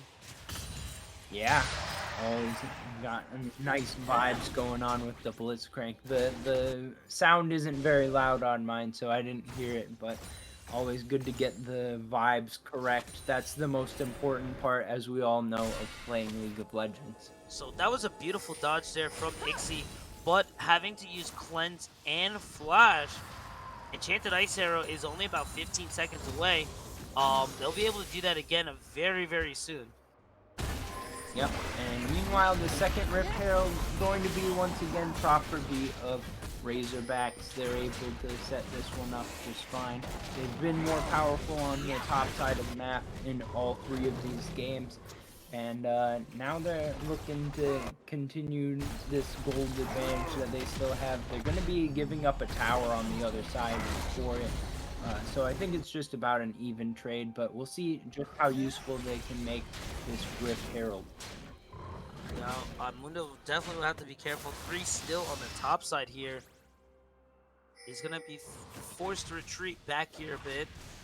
I wonder where they're going to take the Herald, and who does have the Herald? Webb has the excuse me, almost said the arrow. Anivia has the Herald, so I wonder if she's gonna take it mid or maybe do a rotate bot or something. Yeah, I definitely expect it to be played mid. Looking for Toasty now, but not quite connecting. Oh god, that's scary. Toasty almost getting Enchanted Ice Arrow and then almost hooked. He's gonna fall back a bit towards the team. Will be caught on a ward here. Lost in Paradise has 2 seconds on Rocket Grab. You gotta be careful. So my expectation with the Rift Herald is that it's going to be dropped right before this Drake comes up.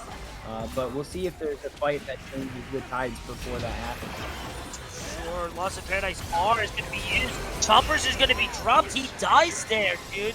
The ult coming from Seraphine there was kinda not as big, but now she's getting hyped and excited. Gotta be careful. Jinx 2-0 right now. Looks like that's going to do it for that fight. Webb just trying to push out the bot lane and try to get this tower. But with the Drake coming up here shortly, it could just be given over to Vipers. I think that Webb has to reset here to avoid getting they're not picked, on Vision here. They're not on Vision here. This is camp. This is bait. Did they get caught? Sonic, definitely got caught there. Skeetus is on the run, doesn't have Forge of the Iron Claw caught there. And Ixie on a killing spree. They're putting all their eggs into the Ixie basket, and it looks like it is working for them right now. So they're going to be able to set up another pick. No ult for Skeetus here. I don't know how this can possibly be contested. It looks like Dragon from Shyvana is available, but I don't think they can get in the area. So this is played out pretty well from Vipers, and this is maybe the closest of the mid games we've had so far. Yeah, it's only about not even 1,000 gold right now. Makes a difference. Toasty getting another pick yet again. Vision of the Empire is going to have to be flashed. Dark Python pushing forward there. He's going to have to retreat back. Enchanted Ice Arrow did hit the mid line there, so they're going to have to retreat back just a bit. And this is the power of the Jinx right now. Cole still in pocket for some reason? Or do I have a bug? I think I might have a bug there. Still there. There's just no reason to sell it unless you can buy something with it. Okay, that makes sense. So you just have the money there. Okay. Kraken already bought the Berserker's Greaves with the Zeal, looking like a Phantom Dancer coming up next after. This is a very close one, but Skeetus is a level away from 13. And this is where I feel like the games really start to fall apart, is when those mythic upgrades start becoming available for the Ornn team. Yeah, that's what Razorbacks are hoping for here, as the gold lead is dropped to just about 1,000 left. Winter now completed and upgraded for Victoris, about 2 levels away from starting to hand out the upgrades. But with Ooh. the Baron going Bottom to of be the on bot map- lane, the mid laners are fighting, and it's looking strong. Resurrection is going to come down. The TP is coming in. Enchanted Ice Arrow is going to be dodged. Demon Flare is going to continue moving.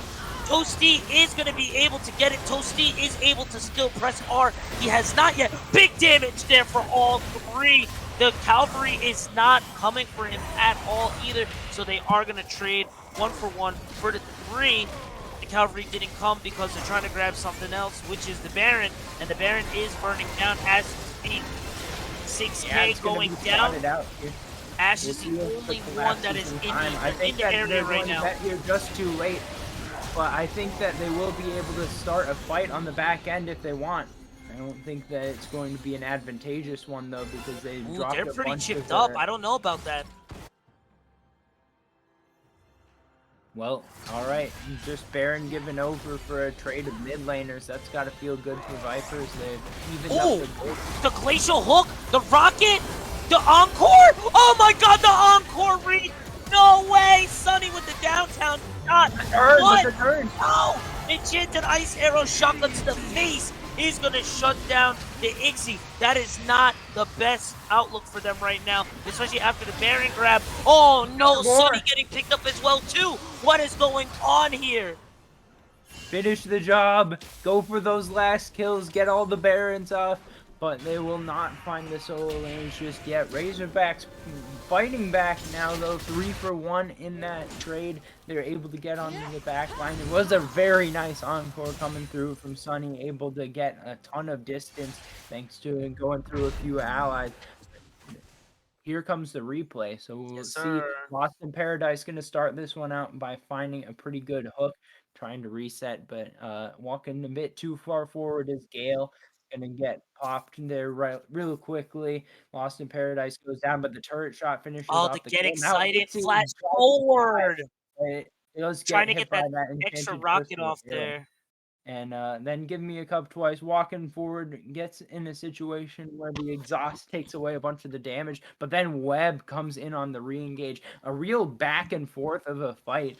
Both sides pushing forward and getting punished for it pretty well.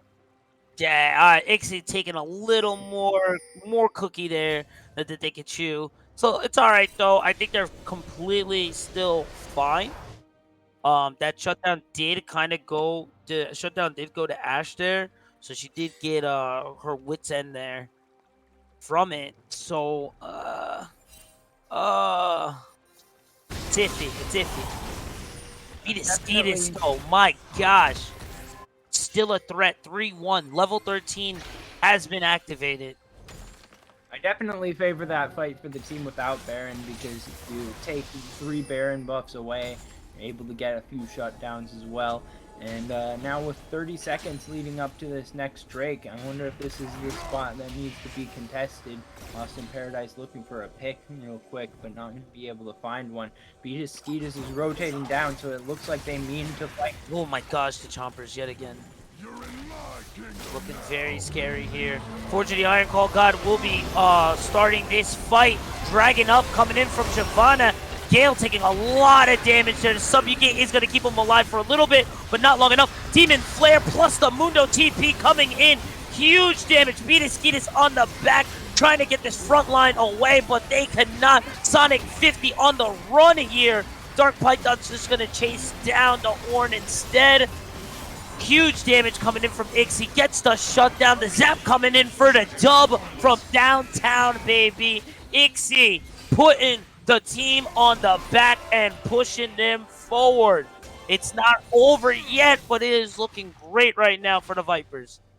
Yeah, they're going to be able to pick up this third Drake here. They'll go on Soul Point. They're going to be able to make that much more of a force. We're going to get a replay here. And we can see at the beginning of this fight, it's going to be Gale walking forward into 3 members of Razorbacks. And on the opposite side of the fight, Sonic just getting zoned away by Dark Python, not able to put out much damage. But on the back end here, Toasty just able to walk forward with impunity on this Swain with the Rylai's, with the Demonic Ascension, just able to walk on top of everyone. 3-for-1 fight, able to lock down the last kill on Victoris, and Lost in Paradise almost able to turn it with a hook, but ends up taking too much damage. And this is what I kind of didn't like about the Razorbacks team, is it's kind of still split damage. Anivia is definitely the mage, the AP damage. Ash has fantastic utility, but she doesn't have that carry capabilities that Jinx brings to the table. Those damages are huge. Lost Paradise just trying to do their job, getting the ward out. CC is coming in hot. The mean encore to reach out Ash, and it's going to make a 1-for-2, and that's going to be so much better for the Vipers. Yeah, Gets they're gonna another be able to tower push as mid well. now. They're going to have a wave coming in here in about 5 seconds towards this mid lane tower. Web isn't resetting yet. It looks like the... Oh, he's TPing away. He's smart. Spidey sense is tingling. Well, it looks like they're just willing to give this top side to try to get a few towers in the bottom lane as well. The gold lead is still only about 1.5k, but trying to push this out further. Baron buff off now, but... Vipers definitely win this base race. Well, if they can race the base, I agree that they're going to win, but I think that they're going to trade an even number of towers, so I'm actually alright with that for Razorbacks. They end up making a relatively even map play. They're able to avoid their base being broken, and on the back end of that, I thought that they were in a much worse position than they actually ended up being. Yeah. 15 seconds now for Baron to, or excuse me, just about 5 seconds now for Baron to be coming down. Ixie's built. Yeah. Ixie's built different right now, man. They have everything they need to make this work. They have the front line. They have the CC. The hooks don't matter as much as they do. Dragon up coming in. It's still going to become a pick. Jinx finally going to be able to get here. Is this the throw? That's 2-for-0 right now. Fighting without Ixie. Look at what happens. Cursed him a little bit there, Huey, I think. Maybe. Said the hook's not mattering as much, and immediately Lost in Paradise able to set up a clutch hook, able to kill off Sunny, and now here comes the fight around Baron. Demon Slayer is going to go up. Ixie on the back, not being focused at all. Betty Skeet is just trying to keep it. Ixie popping off and getting hyped. Still going forward, gonna get the triple kill. The resurrection is coming down for Anivia, but it's not gonna be enough. Demon Slayer is still available for Victoris. I think this is gonna be the clean sweep. Ace, boom, baby, there it is. Yeah, and it looks like they want to try to take this Baron. Should be pretty healthy to take, but not a fast one at all. They've got another 15 seconds before any enemy members are back up. Sunny gonna be in the area now, so I think that this one should go over to Vipers. And what a close team fight. The splash damage there on that was a the 3v5. Rockets coming out from Ixie, completely making the difference in that fight. The health bars just dropped so quickly. And the Enchanted Crystal Arrow trying to make the miracle steal, but won't quite be able to find that one. And we're gonna get a replay here, I think. So we're gonna be able to see at the beginning, it's Lost in Paradise finding a pick. Oh, that happened in the past from where we're at now in the team fight. Now it's Toasty trying to set up the play onto Web. Web has to flash out, give me a cup twice, frontlining, but just taking 4 rockets to the face, flashing into the back line, able to get a kill off of the Runaan's Hurricane as well. Ends up getting shut down. Victoris trying to salvage the fight, but without any further damage dealers there, Toasty is able to rein the rest of the fight in, and that means that it is the Baron going over to Vipers.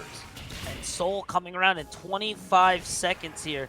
Cup twice, definitely feeling the mode here the most. Not being able to get that dragon, that Fury of the Dragonborn passive either. Very tough situation here right now. Yeah, versus Soul coming up. It's all about making the play. Who will get there first? Go!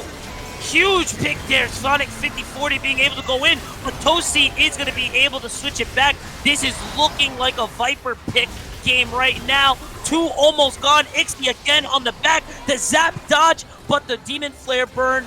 Oh, Web almost dying there. Sonic is going to get picked up there. The push is still going to continue going forward there. Big damage there. And that's 4 for 0. I think that may be Soul. And then that might be also the game. Yeah, Web needs to reset here and fill the health bar back up. Not going to be able to fight in this state, but needs to clear out these waves coming into the base in just a moment's time here. Baron buff going to be up for another minute here on the side of Vipers. They're looking to push towards the base. They're going to have the Ocean Soul as well. The respawn starting to come through here for Razorbacks. They're going to be able to come back out and make one final stand, but they're down 5k plus the Ocean Soul. This is tough, man.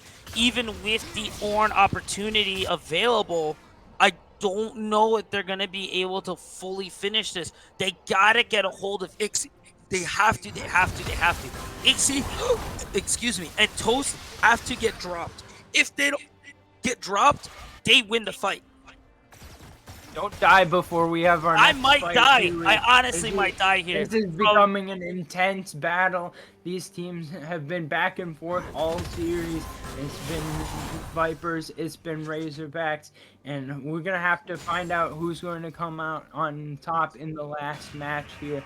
Beatus on level 15. You're going to have 2 upgrades completed, I think, and it looks like it is that Rhyme Forged Grasp, Forgive Me a Cup Twice, and the Leandries, whatever it is, for Web.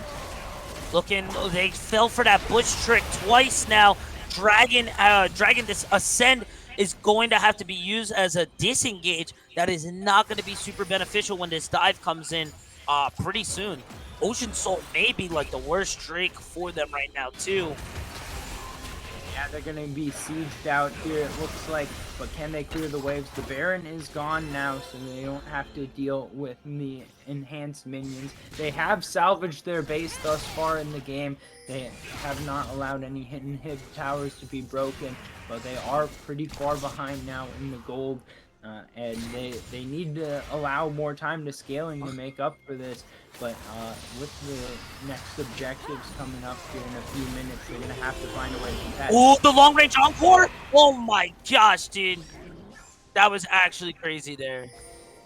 Yeah, everything kind of missed, so now a fight doesn't actually look so bad for Razorbacks. A lot of big ults It's on still cooldown looking scary, now. man.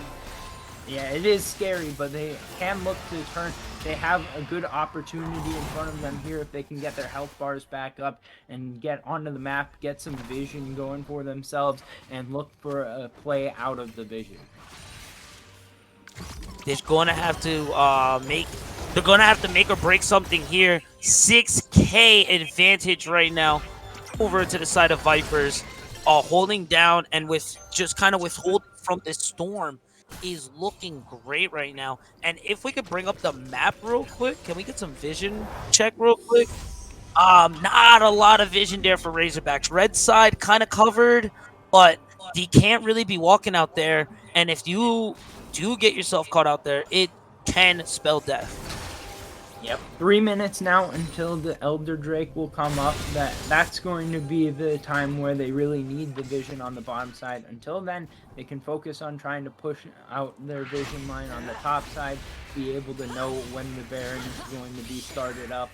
And that Baron coming up in 30 seconds could be the spot where Vipers look. Oh no, Dragon Descent is going to have to be used. Enchanted Ice Arrow is going to land. Gale in trouble.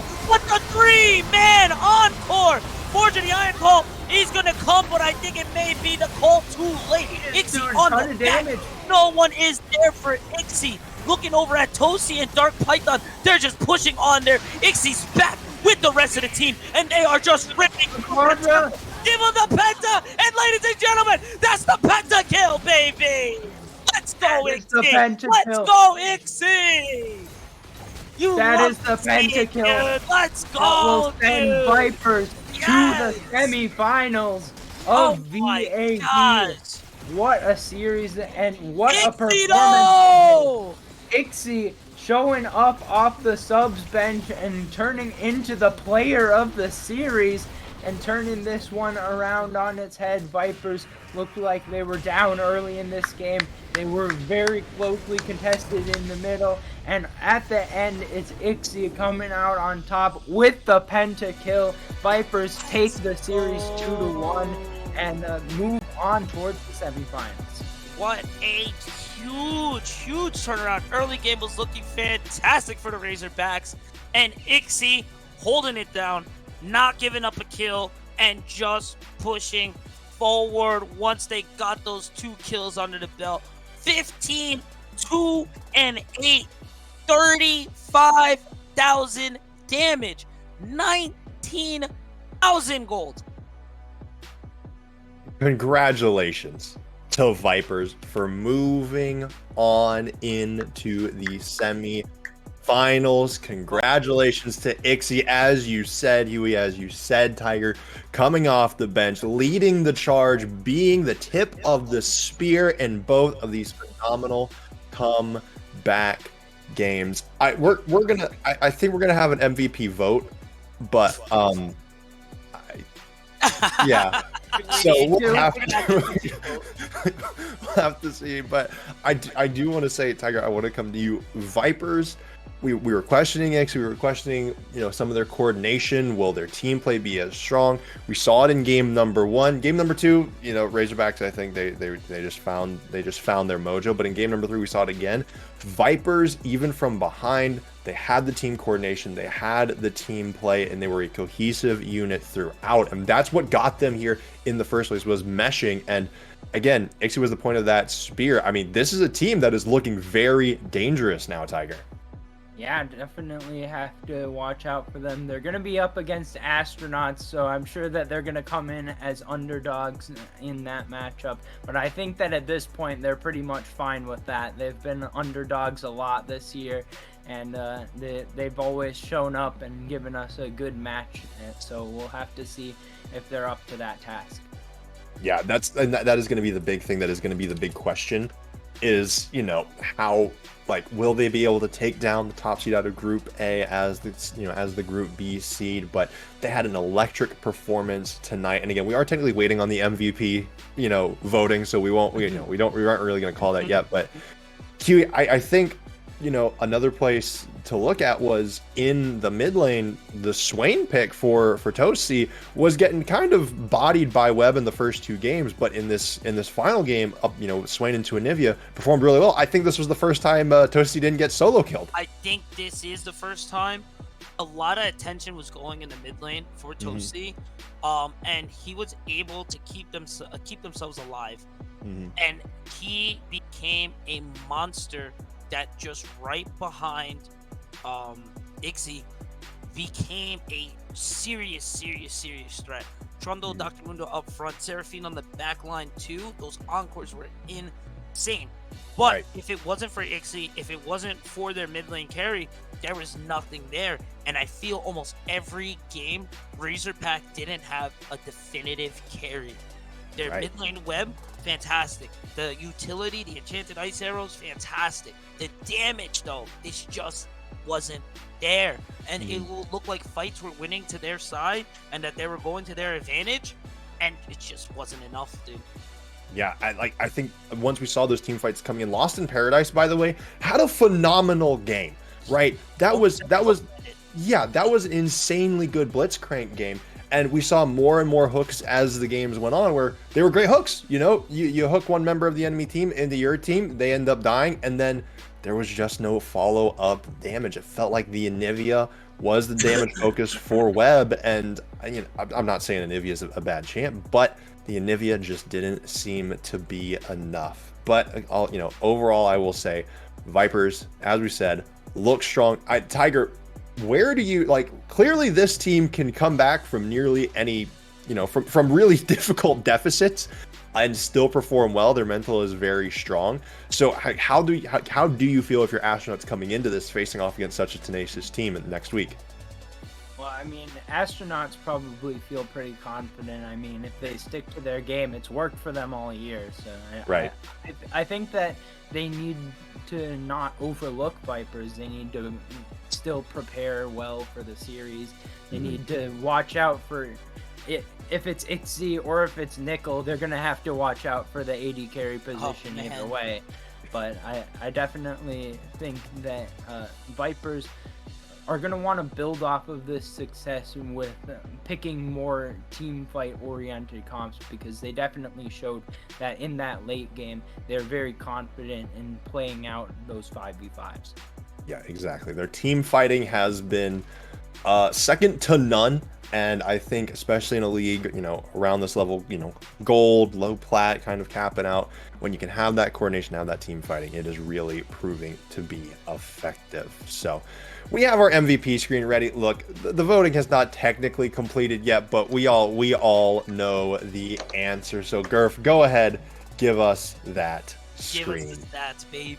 I mean, of course, it's Ixie, 27, 8, and 21 on this Jinx. The Jinx and the Tristana combined. We can't forget it. 35,000 damage in game number 3. I believe over the course of the series, that's totaling somewhere around 80,000 damage total over the course of 3 games, including a loss. Absolutely insane performance coming in from the substitute bot laner that dominated this series front to back, through and through. Congratulations, Ixie, for winning the MVP in your matchup, in your win over Razorback. Second seed from Group B, taking down third seed from Group A. And again, you know what? I flip-flopped. Vipers, you have broken my streak of always losing. I have finally won channel points back. It is a Christmas miracle come early, Halloween miracle, if you would. So Ixie, thank you for finally giving me channel points. I went from 170 to 658. We'll take the dubs. Yeah. Oh, that said, of course, that is not all of the matchups that we had tonight. We do have 2 others that have already completed. Astronauts took down Dragons 2-0. I think that was a fairly expected outcome. But again, Unicorns did take down the Bandits too. I think we're still rating on the Crusaders and Hammerheads. So, I mean, overall, I'm not completely shocked by this, but I think Unicorns beating Bandits 2-0 is really the most surprising thing here. Yeah, I have to agree with that. I think that, I mean, Hammerheads taking a game off of Crusaders is pretty big as well. We'll have to see what the outcome there is. But I think that Group B is showing to be a lot more powerful than I had expected going in. I mean, just looking at the records, the Group A teams at the top had a lot better records. I mean, Astronauts 19-2, Bandits I think were 15-6, and they're up against a Unicorns team that was like 11-10. So I wasn't expecting to see that. Oh, Crusaders coming in as well. So update coming in. 3 teams. Nice. 3 teams Oh, from the Group Crusaders B and got just the it. 1 team from Group A. Damn. Hot off the presses. But hey, kudos to Hammerheads for still taking a game off of Crusaders, showing up 4th seed from Group A. I will say, I think a lot of people wrote off Hammerheads as being the other pretty swift 2-0. I think Hammerheads and Dragons were kind of, they'll probably be a pretty swift 2-0 to this first seed and drop. But Hammerheads, they won the first game. Crusaders were able to bring it back. But again, Hugh, you brought it, or Tiger, you brought it up, and Hugh, I want to ask you about this. It's Astronauts versus Group B, right? This is the best that Group B had to offer. Astronauts only lost 2 matches. One of them was to a Group B team, but Vipers, Crusaders, Unicorns. I mean, do we think, I asked you kind of, towards the beginning of the day, do you think that Astronauts have what it takes to take down these teams after what we have seen from Vipers and how good we know Crusaders can be? Love to see the Astronauts play out today as well. It's going to be hard. I cannot say that it's going to be an easy one. I can't say for sure 100% though the astronauts got it super easy like that. Like just you can't. Right. Especially how the Vipers played, that would just be a slap in the face to them. So Yeah. should definitely get to a game 3. If they play as well as they did and they keep their carries alive as well as they did in game 3, they should be able to get it. No problem. Yeah, I fully believe that. I think that's possible. I will say astronauts. Dragons Got their work cut out for them for sure. Yes, they absolutely do. I will say Dragons did give Defoe Xerath again. Info coming in, through our grapevine. And I think if you're Vipers, I think if you ban Xerath, that's probably a pretty good way to tackle astronauts. But I mean, that's just the start of it. So I think that game will be an absolute banger. It's the cross group game. But Tiger, I do want to come to you now for our Crusaders versus Unicorns matchup for just a little bit. Again, Crusaders, they've shown weakness. They've shown they can bleed. They did take down astronauts, but they don't have anywhere near as clean or as good of a record. Unicorns beating down a very strong Bandits team that had a lot of momentum. How do we feel about the Unicorns versus Crusaders matchup as well? It's really hard to know how to feel about that one after today. I mean, we had a little bit of unexpected results. I mean, the 2-0 for Unicorns, and it was Crusaders that were the ones that only were able to come away with a 2-1 victory after bleeding the first game.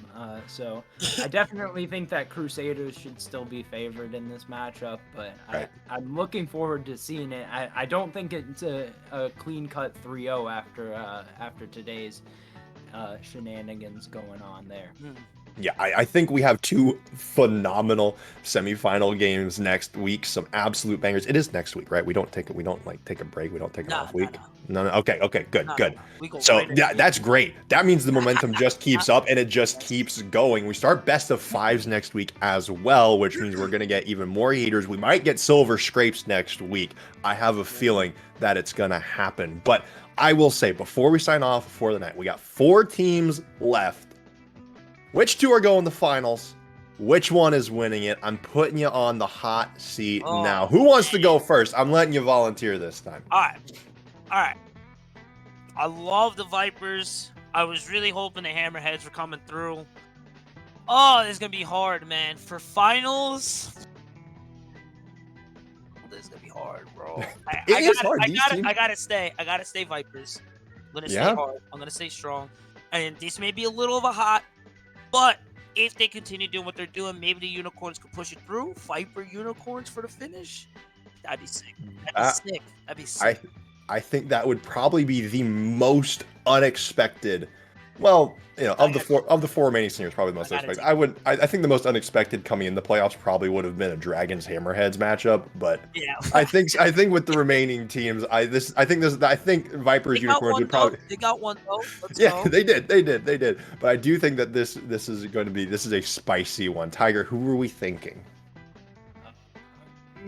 I'm gonna agree with you on Unicorns making it, but I think Astronauts just may be a little bit too strong. I like the momentum Unicorns have going in here, I mean, I feel bad about this because at the beginning of the broadcast I also was having my moment of doubting about the Crusaders. It seems like the Crusaders are just the magnet of doubt, but I'm picking the Astronauts Unicorns, and I think that Astronauts take it something effective 3-1. Hey, you know what? That's exciting. And Huey, did you say who would win it? I don't actually remember. Did you say Vipers all the way? I didn't, but I'm gonna have to do Vipers all the way, and it's gonna be 3-2. Hey, you know what? Respect it. You know what? I'm making it spicy. Astronauts 3-0, Unicorns 3-0, Unicorns 3-1. That's what I'm saying. I'm sticking with it. I'm not flopping. All right. Look, I'm not an analyst. I can be wrong. All right. But I hope that the analysts are allowed to be wrong too. I definitely was wrong today. You know what? It's okay. So I appreciate you, my friend. But Tiger and Huey, we will go ahead and sign off for the night. Huey, any final words? No, man. Be sure to just come check me out, man. I love coming down to Victoris all the time. It is always a banger. I'm pretty sure they got a command over there. If you want to come check us out, there it is. Hey. And hopefully I'll see you guys next week. If not, I'll definitely be watching and checking out finals too. Wonderful. And Tiger. Yeah, shout out to the teams. Both of them came in and gave us some pretty hype performances today. Especially Ixie coming in with the pentakill for us at the end of game 3 there. But definitely good luck to the Vipers moving forward, and I hope that the rest of the playoffs bracket is as good as the match we saw today. Indeed. I hope it will be as well. Huey and Tiger, thank you so much for a phenomenal cast to the teams again. Good job. Congratulations to Vipers for moving on. And of course, we will see you next week, everybody. Same place over here at Victoris.gg for VAD semifinals. Thank you to Gurf, our wonderful producer, for making all the magic happen behind the scenes. He's feeling much better. Always wish him some more well wishes. He is still on the recovery and on the mend. And of course, thank you from myself for coming out and watching. It has been an absolute blast. Until next time, be safe, be smart, make wise decisions, and farewell.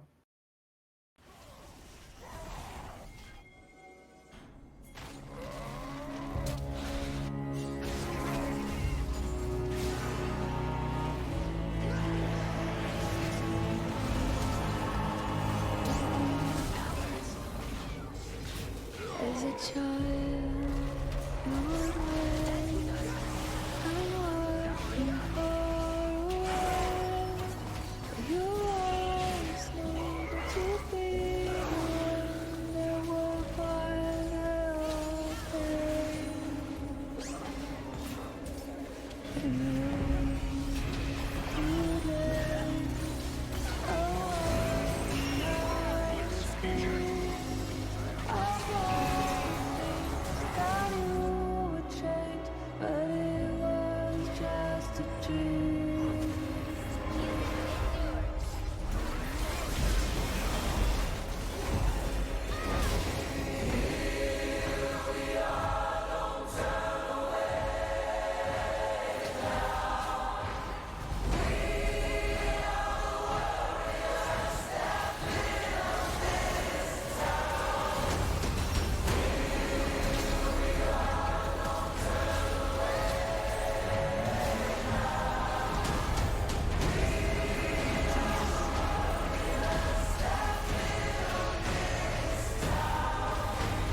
longer.